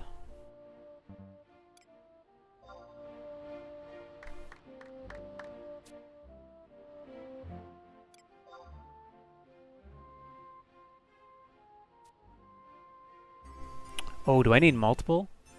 Oh, I need 3 things. I need a chip as well as a coffer key. I thought it was just the key. I am incorrect. Okay, we need to go get... We need actually a testimony and a chip.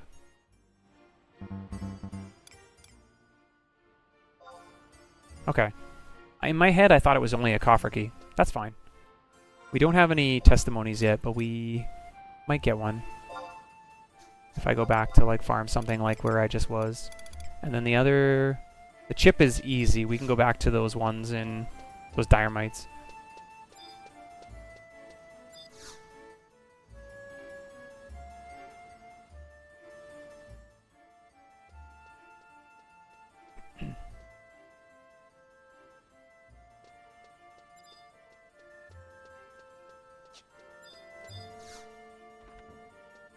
Testimony by itself is enough?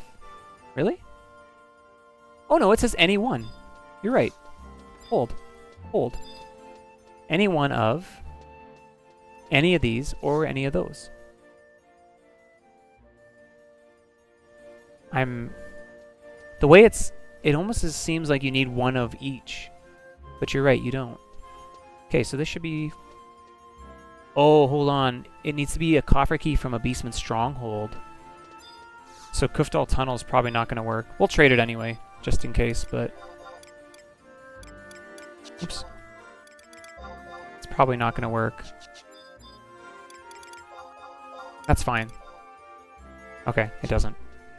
Well, we have a key now, in case we want to open that box for some reason. Good to know. So I should have gone to...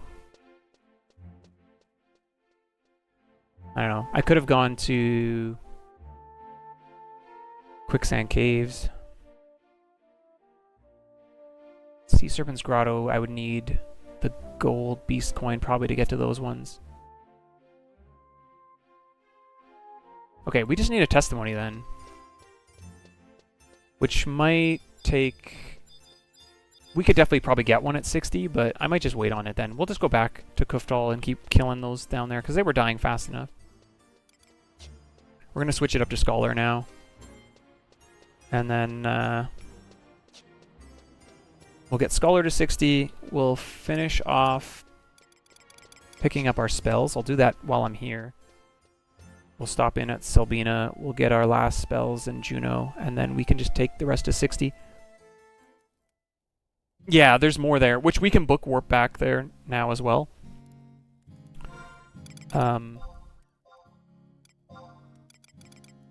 Although I probably won't, just in case a goblin, like, walks by the outpost.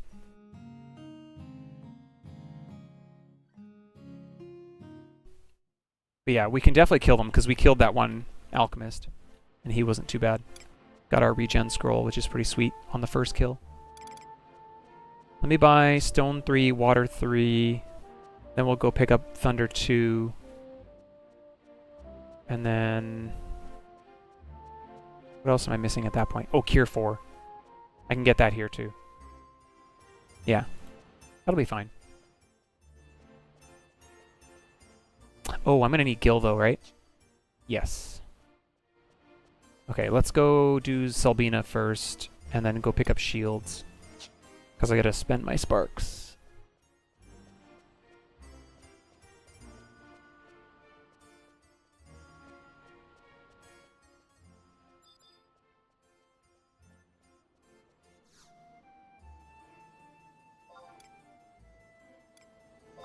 Oops.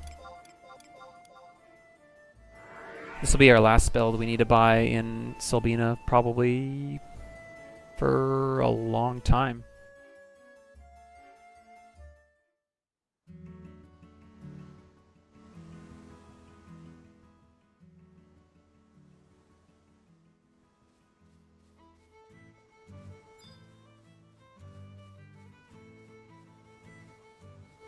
Because I don't think we need anything from... the other guy only has Flurry, I think, left. This won't be till Red Mage gets higher. And Shock Spikes... oh, we could get Shock Spikes at 60, hey? Oh no, it's 70. 60 was Red Mage. Alright, alright. We don't need raise. Deal will be not till after the next level increase. So yeah.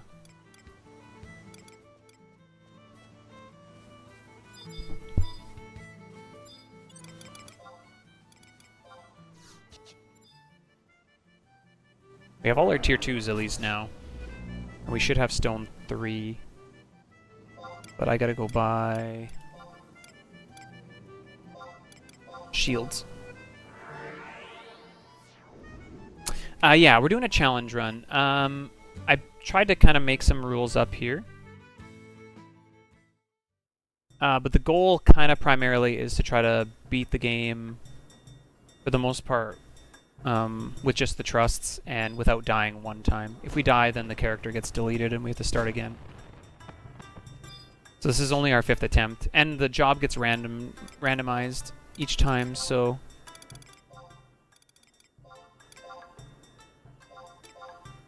yeah, the auction house, we've allowed only very certain circumstances for the auction house. And that would be...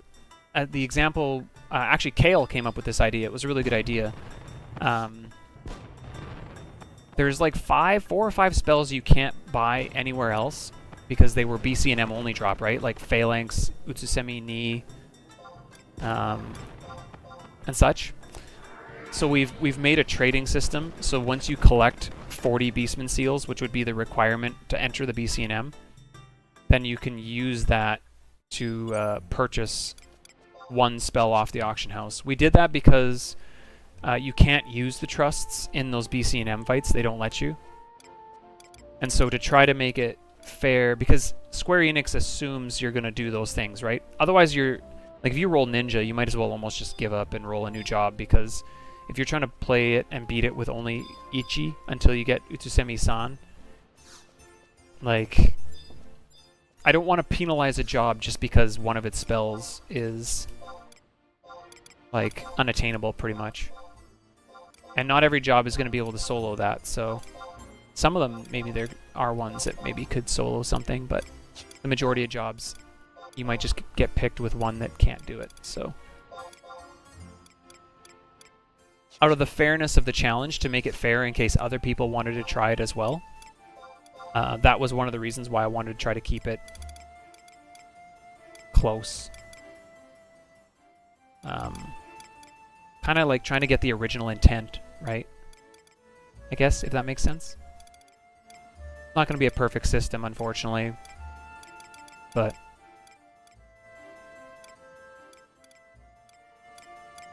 okay, we don't have to worry about any of that. We're good. We do have Cure 4 as well? Yeah. So we're doing our best to not do that. And then, like, for the NMs, so I've camped some of the NMs and gotten some drops. We've been pretty lucky, actually, on some of the NM drops. However, when the character obviously dies, all those drops are just typically lost. So we've added a system for that, too. So that if you kill that NM again on your next character, you can send that item back to the character if you have another one that can hold the items.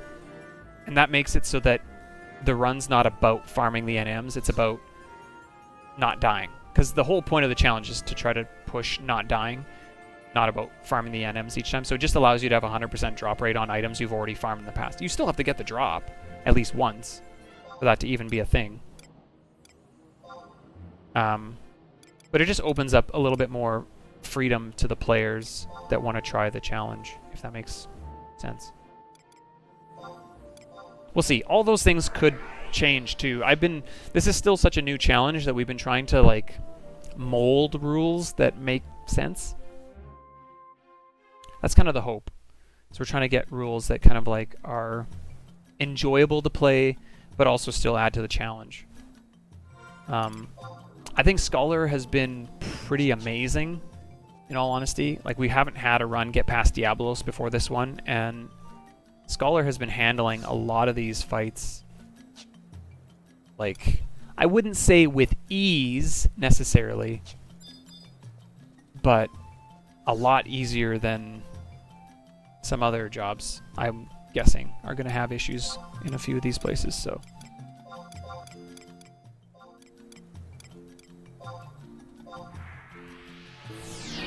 So yeah, I've been enjoying the challenge for sure. Every fight we go into is like added just another like stressful thing each time.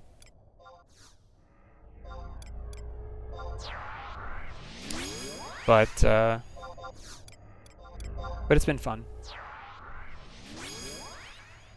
And yeah, we randomly pick our job, we randomly pick our nation. And then usually chat votes on what race I am. So we rolled Taru this time.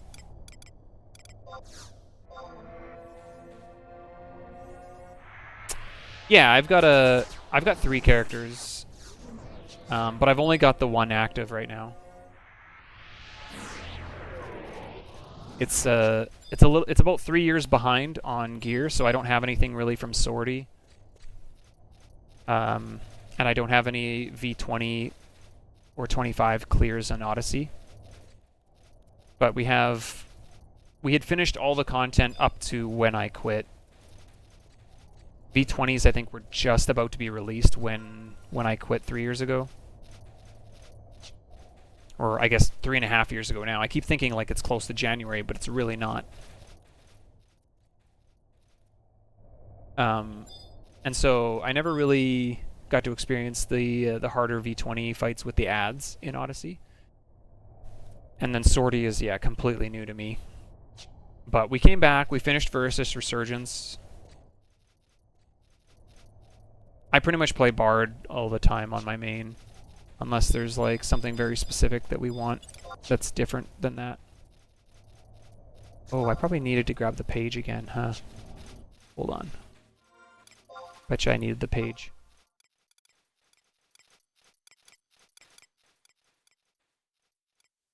It's to my right. Is that wait, where is that? Up here and around the corner? There's a book back here? Oh, wait, no. That was back down where those goblins were, I think.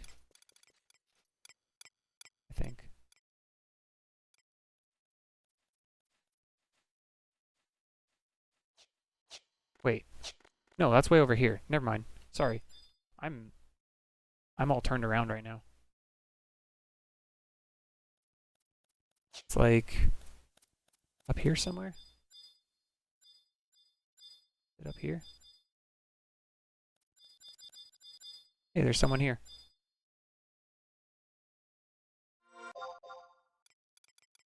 Am I closer? Or did I go the wrong way again? Okay, that's the entrance one. Maybe we just go to that one. And then work our way this way. Oh, this guy's doing his conquest one. He's getting his kills. He will not be here very long.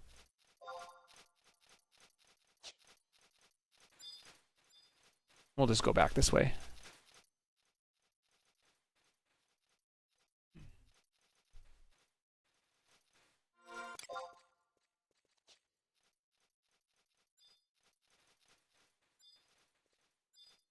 Yeah, my primary character is a Corsair, and then the character that's tied to this account is a Bard. And then I have a Geo as well. I love playing support classes, so I figured why not make the trifecta. So I've had a lot of fun playing on those jobs, actually. Geo's a little less interesting, but it's okay. It's still good in its own way. I think Geo would be more fun if I was actually playing it like as its own thing. But I usually end up playing it and just getting bubbles up and then doing nothing else. But I'm sure if I got to actually like focus on it and play it as a main job, it would be probably more fun.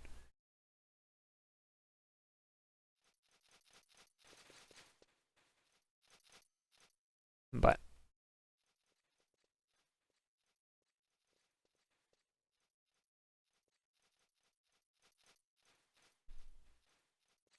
all right. Oh, that guy's gone already, so.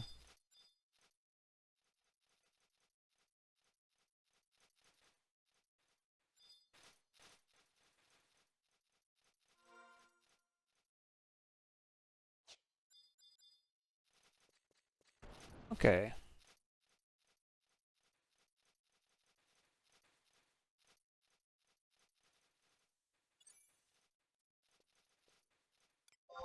I have my debuffs again. When I lost when I took off sub red mage, I was really sad. Okay, let's try to keep elemental capped again, like I was doing the other day, as best we can. It might not stay capped, but we'll just keep casting and try to get as many skill ups on it as we can.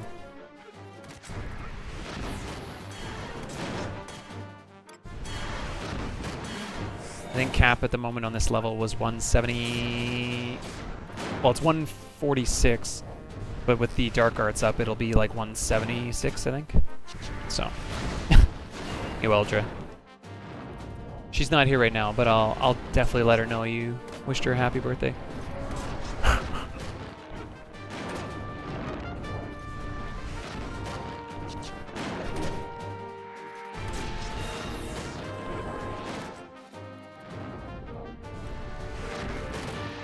Actually, which means we're almost capped, because 161 right there. So we probably can jump back onto Enfeebling once.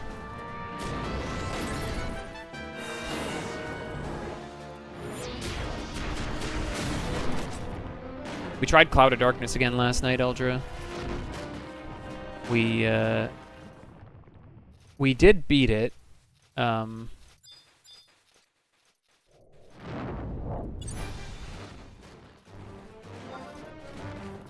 On normal. So we have unlocked like the higher difficulties. But I still don't think our strategy was like super good. I think we still need some work.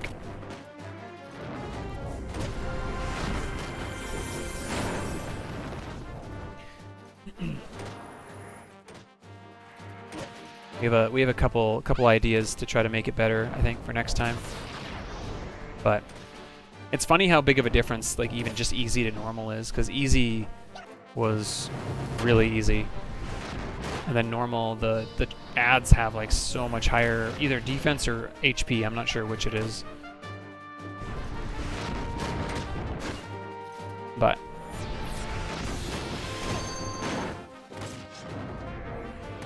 it's fun though.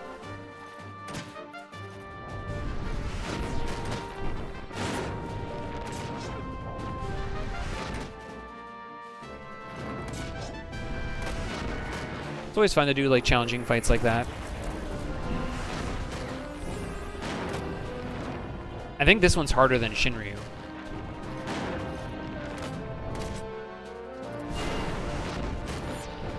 I think anyway.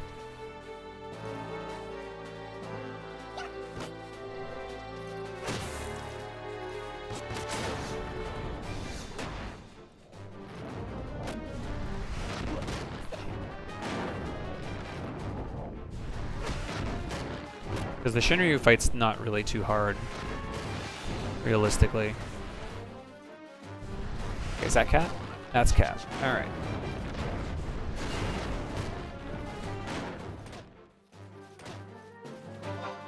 And now we spam Dia.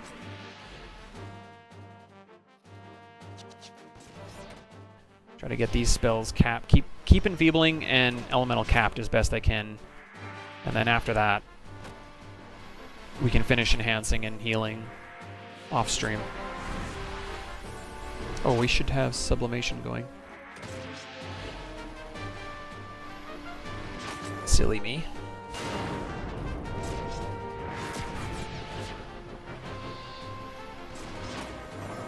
Is it harder than Chaos and Bahamut at the same time? Wait, when do you ever do that? That's not a thing. What are you talking about? It is. What?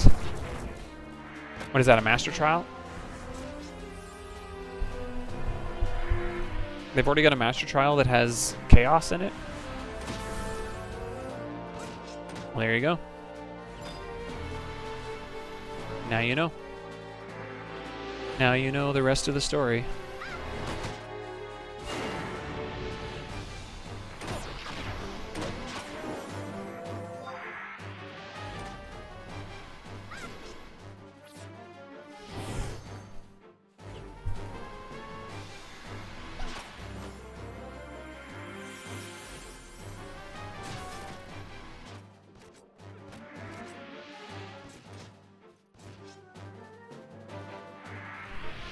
I was gonna say, if it's the same as the old Bahamut at 119, he'd be easy.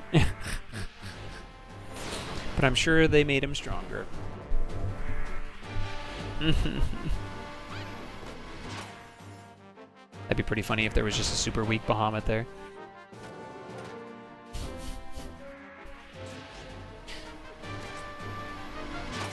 It's like, I'm helping.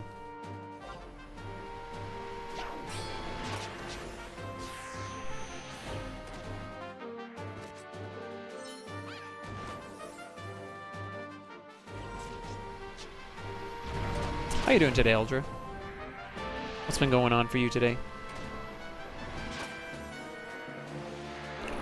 My morning's been pretty relaxing. I just watched Fasta play Spire and then read, mostly. And went and picked up a cake from my mom. Let's pull... Where's a crab? Oh, he's way over there.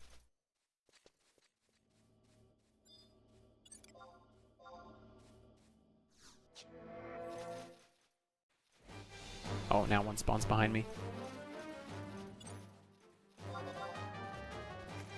Man, this is without an XP ring, too. Like, the XP in here is crazy.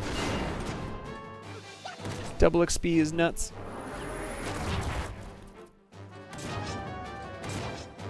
Oh, man. Are you getting, like, the driveways, like, getting poured? Like, you're getting concrete poured, or are you doing... kind of like one of those renewal projects. Okay. That's a lot of work. Oh, you're not the one that has to do it. Okay. That's less bad then.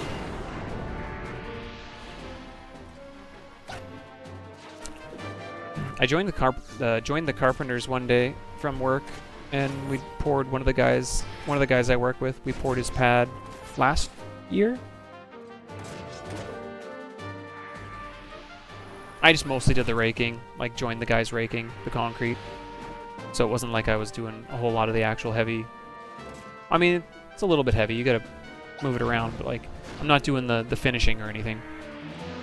Leave that to the professionals. But we did it kind of close to fall, almost near the beginning of winter, which was too bad because the leaves were falling. And they kept falling and getting like kind of like caught in the wet concrete a bit. So it wasn't really a good time to be doing a fresh pour or anything, but his driveway got done, and it's still there. Yeah. There you go. Perfect. Perfect time to get her done.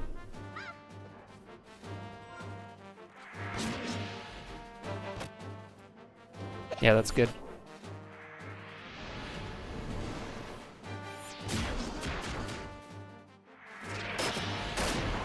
Here comes my magic burst Dia. For 6 damage!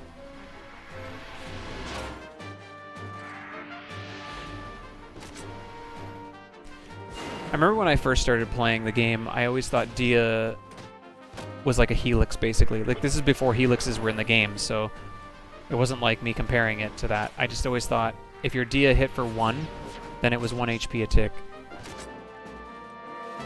So then when Dia hit for 0, I always thought Dia was doing nothing. I didn't know. It's crazy how much you like think, and then you actually like learn and you realize, oh, man, that was not at all how that worked. Oh man, it does like nothing.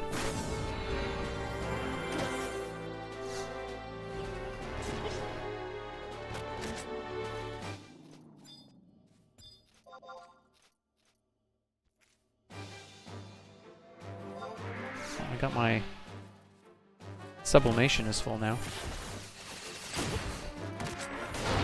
Well, we leveled, so we can keep on trucking.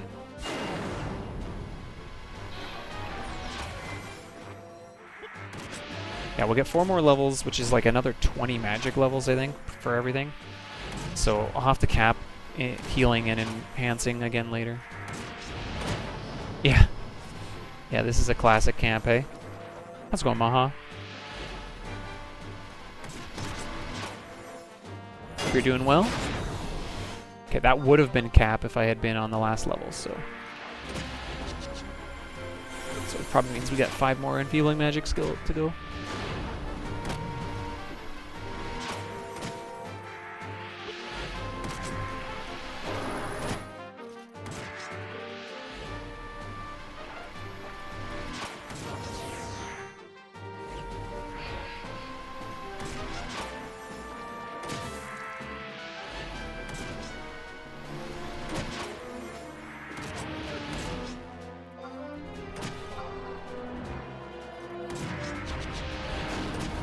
Dark magic is one I don't really want to level, but you never know, I guess.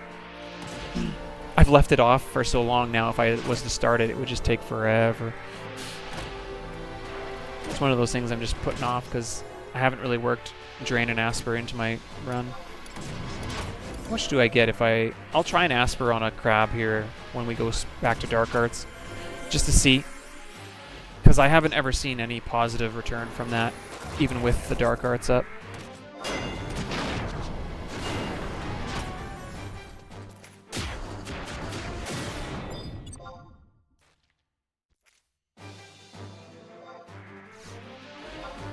You're gonna kill bats tonight? I'll see if I'm on.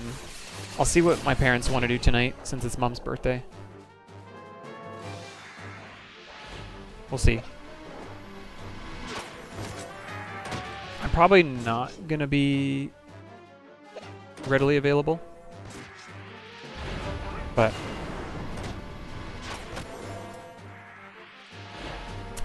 yo, thanks Zap.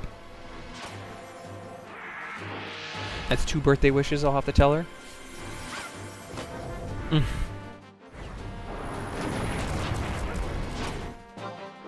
It's like, just so you know, I'll have a scroll of the list of names. All these people wished you a happy birthday.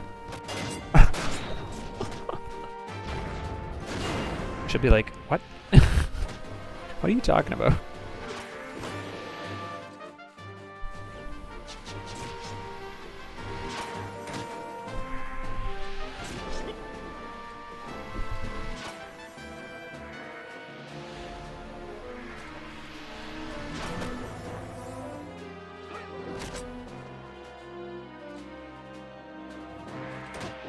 So much enfeebling.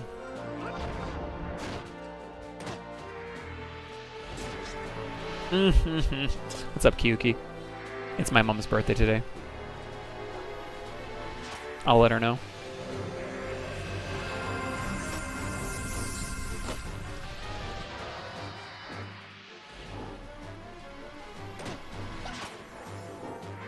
And my brother's birthday is in like 10 days, so August has always been a busy month for us.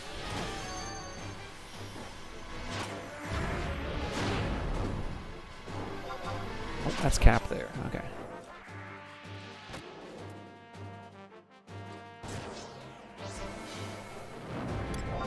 Let's try it. What do you got for me?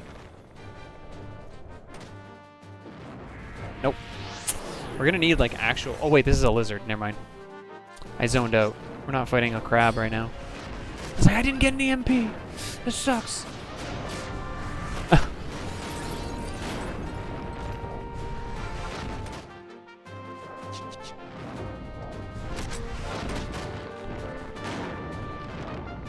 Well, we're definitely going to be capping our elemental and our enfeebling well before we level, it looks like, so that's pretty sweet.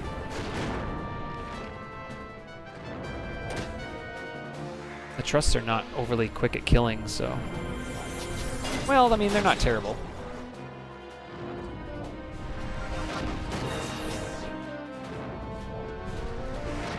They're not terrible. I'll show you no quarter. Okay.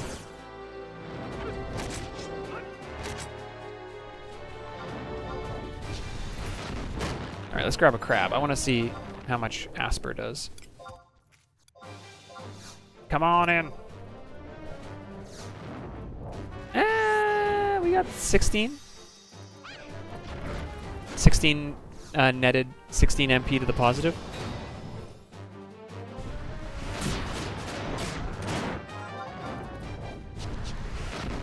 Two more.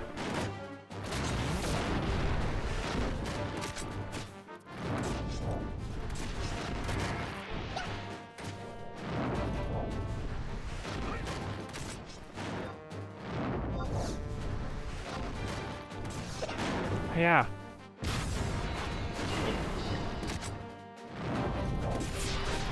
I will say, sublimation's pretty sweet. Last night when I was working on enhancing and healing, I can pretty much keep myself, like, MP full now, almost. Like, I cast as fast as I possibly can all my bar spells, and sublimation pretty much gives me all that MP back by the time it's ready. It's like, wow. Pretty nuts how good that is.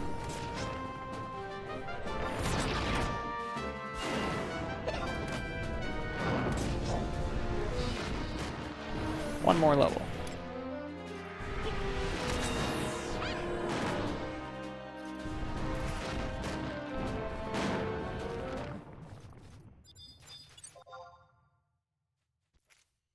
No, don't do it.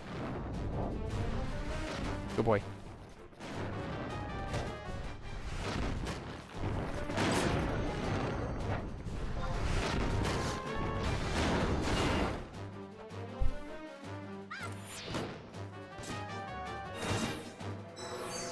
Light. But I'm casting stone.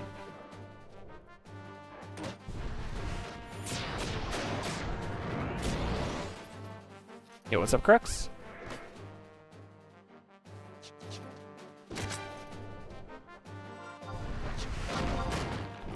Should be pretty close.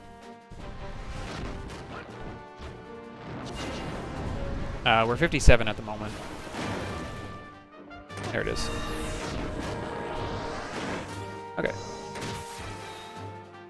Let the enhancing begin.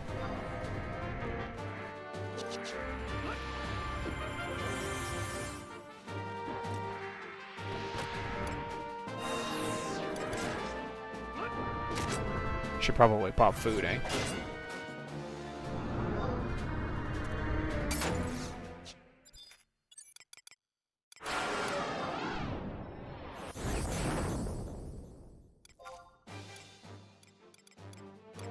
I'll pull with Dia.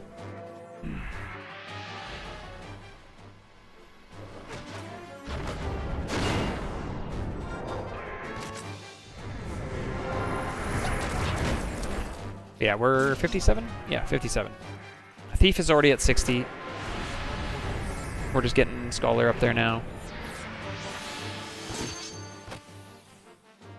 No, Summoner died.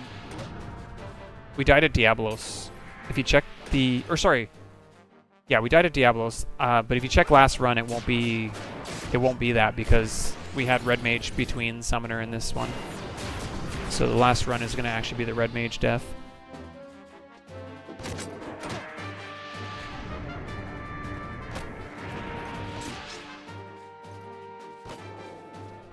Oops. Wrong one.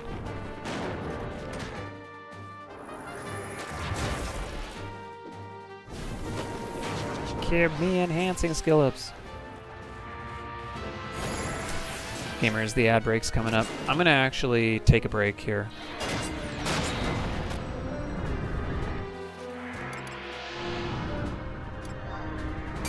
So let's put up Sneak and Invis.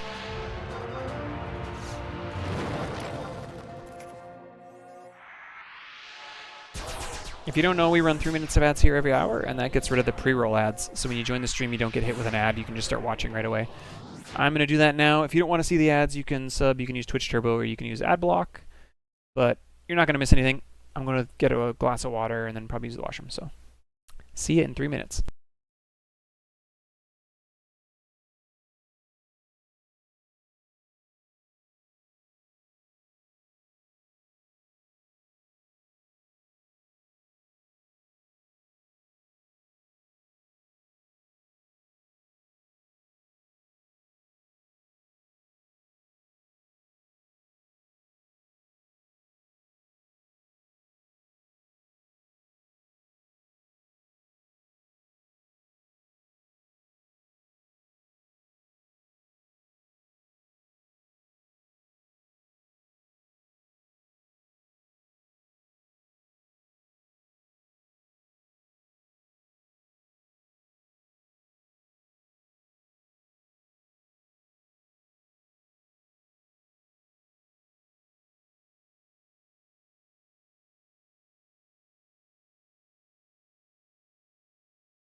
All right.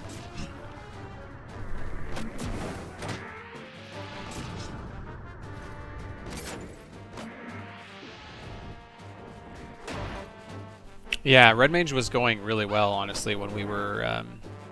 I was really bummed out when we died. Especially the way we died, because it was preventable. But we had a better strategy on Scholar when we got back to that fight because of the death, so...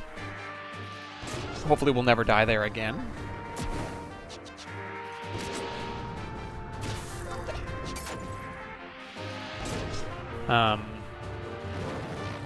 Yeah, it was kind of unfortunate. Helixes have been actually pretty good.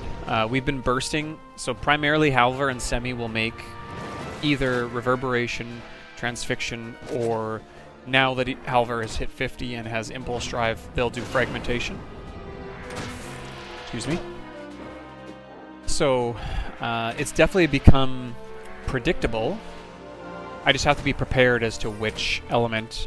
I've got like multiple macros set up for the different, like Hydro, Lumino, Iono, and then Amino in case I want to hit Wind instead.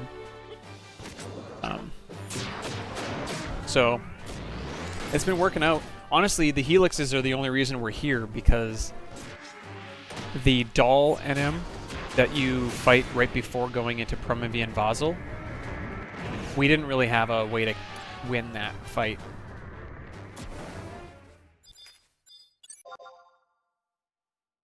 And the Helixes were the only thing helping us overpower the 100 HP a tick regen that NM has.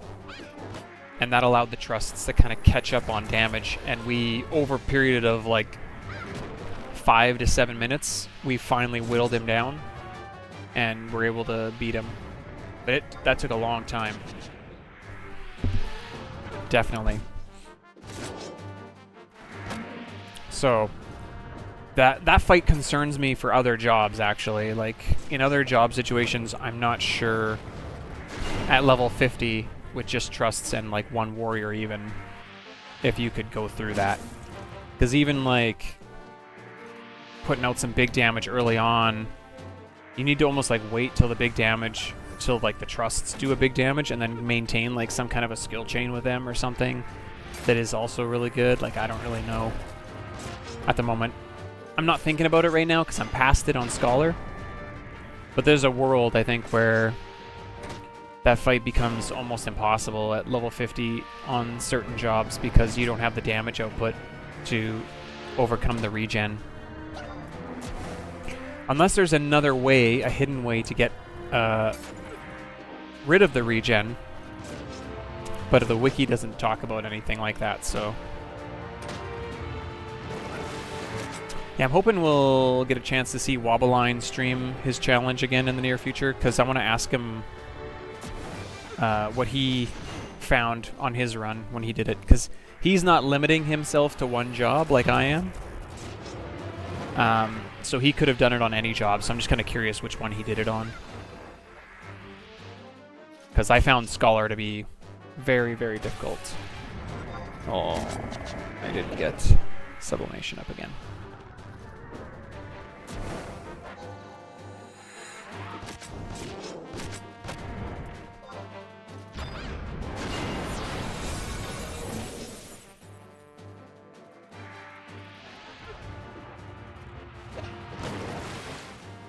So yeah, there's definitely been some challenging fights though, where the jobs in the specifics of the job are going to become very, very challenging, and there may be points where the job is just not possible to complete certain things. So, but we won't know until we start trying, right?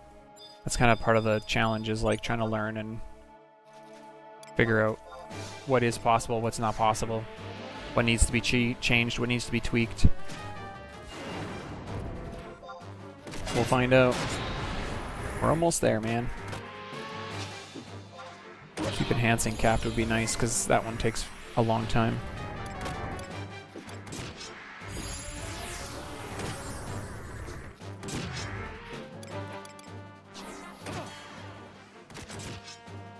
Healing's less critical to keep capped, but I usually try to. Just somewhat. We level off this this crab though, so even if my MP's low, it'll be okay.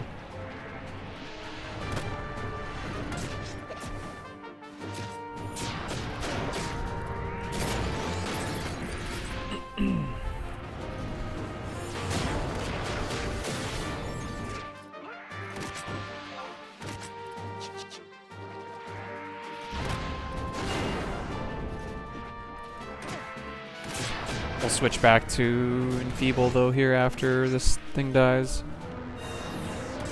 Those are the ones that primarily I want to keep capped, because they're the two that require me to be fighting something.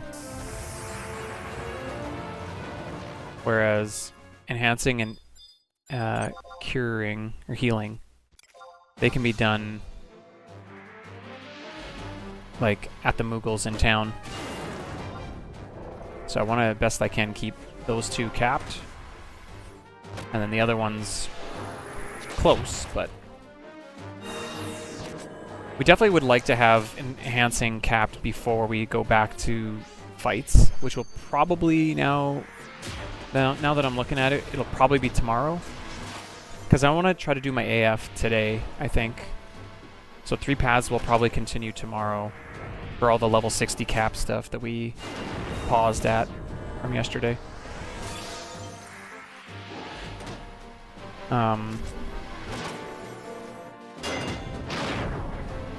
Yeah, I think that would be the best. That way we're not trying to like push it.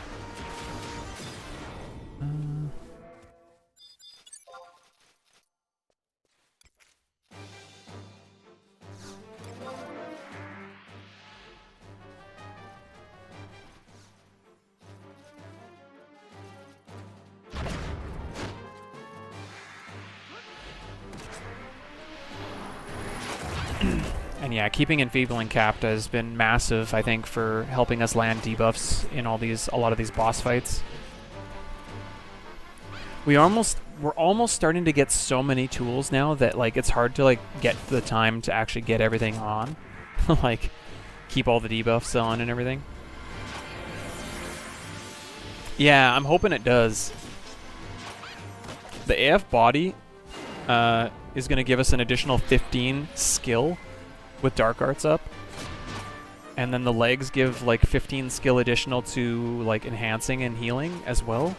It's like those two things are going to enhance our light and dark arts significantly, and I think are going to be really valuable. And then I think the head is sublimation enhancing, I think. So yeah, I'm looking forward to it. I think the AF is going to make a big difference. I will still probably at some point go farm the Red Mage Subligar though, because there's... Actually, do I need to? Oh yes, I will. Because the legs are the slot that have the enhancing from the light arts, so I can still get +3 enhancing skill off that body which could be nice to macro in for the buffs. We'll see. I might have to see where my actual enhancing magic is at to see if it's even necessary. Because you do typically need to hit tiers of enhancing magic skill to get like the next buff. So it might not be worth the time to go do, but we'll see. This is probably the last level. You can switch back to elemental.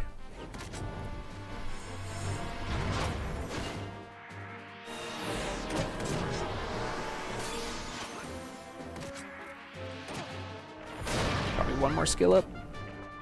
Oh.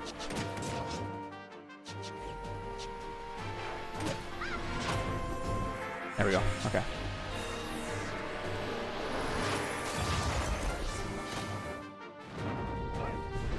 Ooh, total damage is about to be finished here pretty soon. That'll be like 7,000 experience. That'll be a nice little bonus if I actually get it. It'd be nice to hit it before we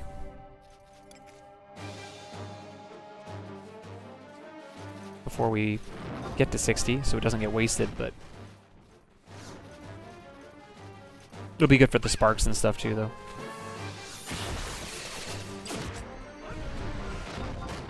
Okay, so we got 5 more levels of this.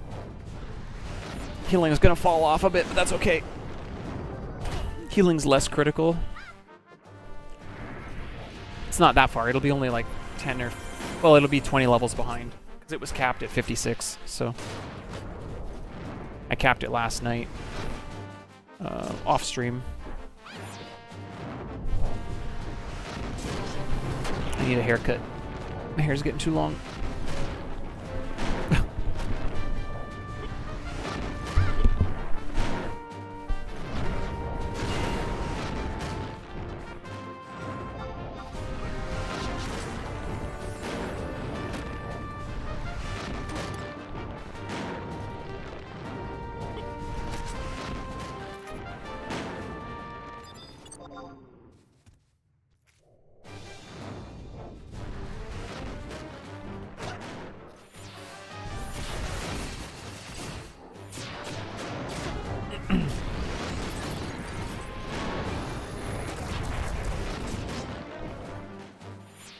We get regen 3 next level.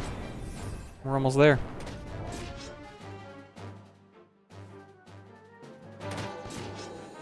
Should hit that or I'm gonna forget. 2 levels, 2 more, 2 more.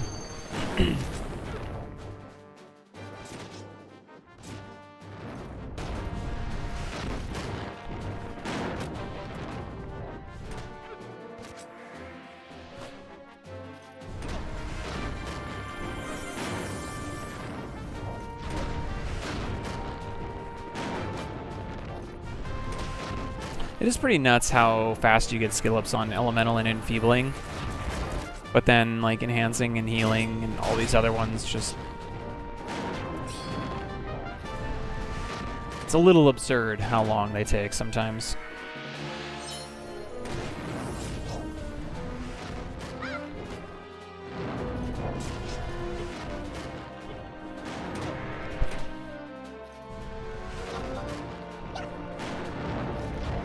Almost there. There it is.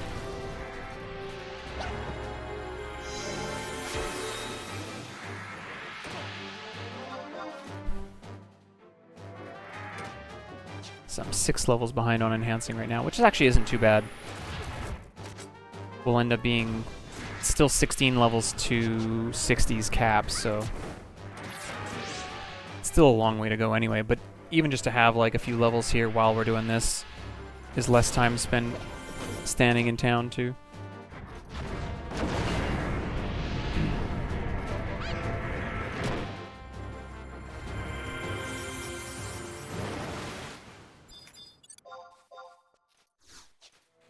Should be leveling here pretty quick too.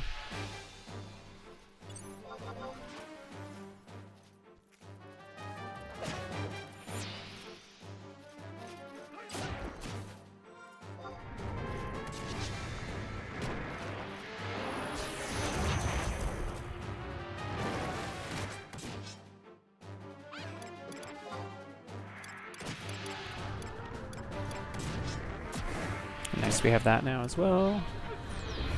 This in a second. Well, a little more than a second, I guess.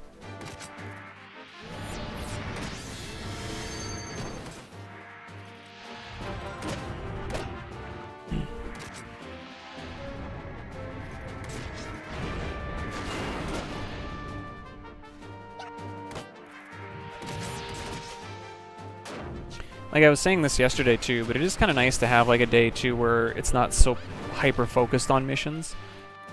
That's actually kind of nice as well.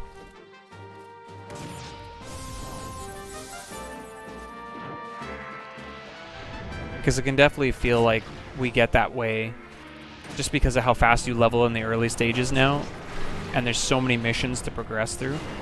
Then now as we're starting to get into the mid-game, the leveling breaks are actually going to be a little bit longer, which is going to hopefully actually be nice and break up the continual like push. Because if you think about the fact that after we get to 60 here, we have to finish pretty much all of COP Chapter 6, like 5 and 6 here. Zillart missions, a few of them.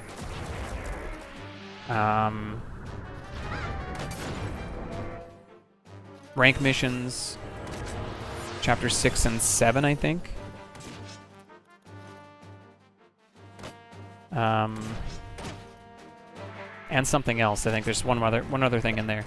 So there's a lot. There's a lot of content to really progress through before we even actually get access to go to level 65.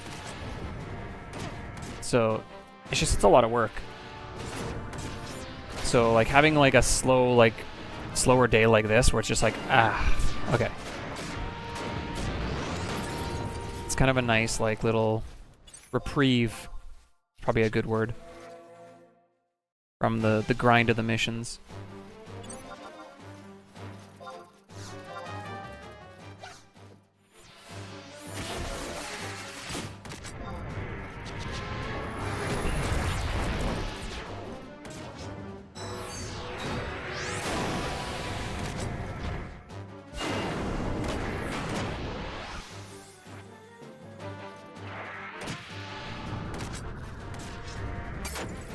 And yeah, it's like, again, I've mentioned this before too, but like the difference between this and the speedrun has been really nice.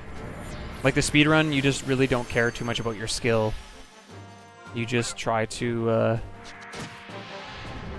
level as quickly as you can, which often means that your elemental magic is like really nerfed, and it makes killing Shadow Lord really hard because your damage can often suck. It's actually why in my fight in that regard I keep Elemental Seal for when he goes into magic mode, so that I at least guarantee one nuke hits for like 300 damage.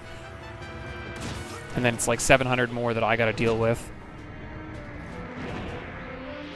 But this is just like, I can relax, I can actually skill things up, so we can actually go into fights feeling prepared and not like kind of a mess, because that can often happen.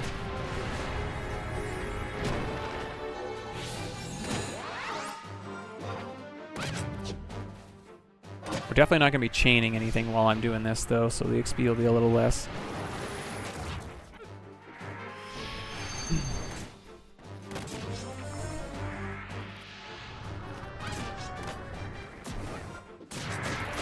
Copper voucher.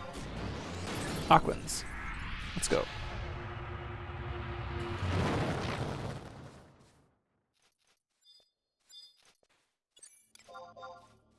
Should have been another page too, which is more tabs. Yeah, 155 more. How many tabs are we at now?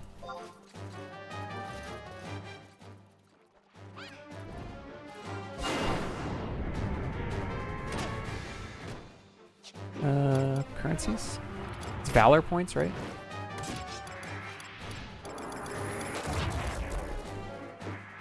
Oh, 743. Okay, that's great.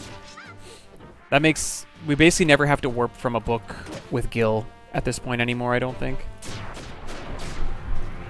Not for a long time, anyway. Gives us lots of flexibility, so we don't have to be dipping into our gill.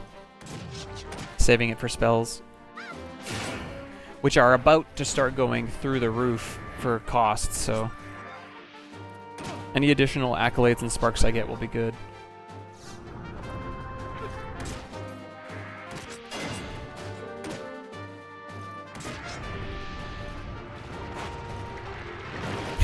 He literally used it right as I had bar water up. That's funny. So it only hit me for 17. What are the odds of that? Hitting it during this cycle? Let's use these. We have regen 3 now. How much is regen 3 a tick?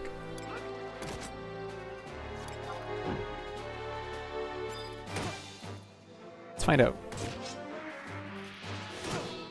Is that 30 something? 32? 32 HP a tick? Sweet.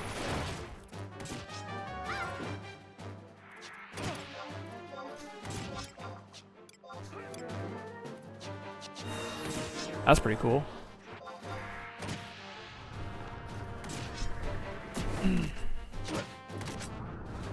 I think that's one of the Scholar's biggest advantages, actually, is the regen buff from Light Arts has been pretty amazing. Like, it's been absurdly good.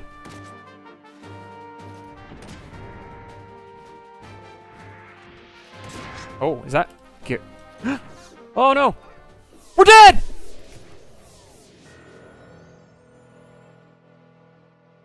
Oh! I heard him. I heard him, and it was just too late. I heard the footsteps, dude. No way! No shot, dude! I heard the footsteps. I heard the footsteps. I heard them, dude. I heard them.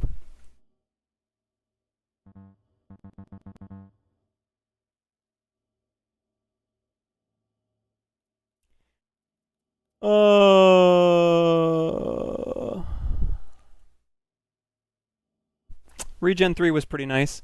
We did get to cast it once.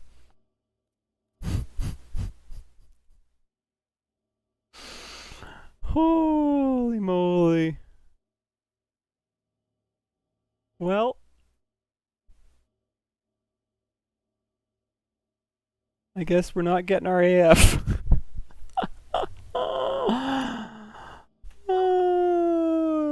That's heartbreaking.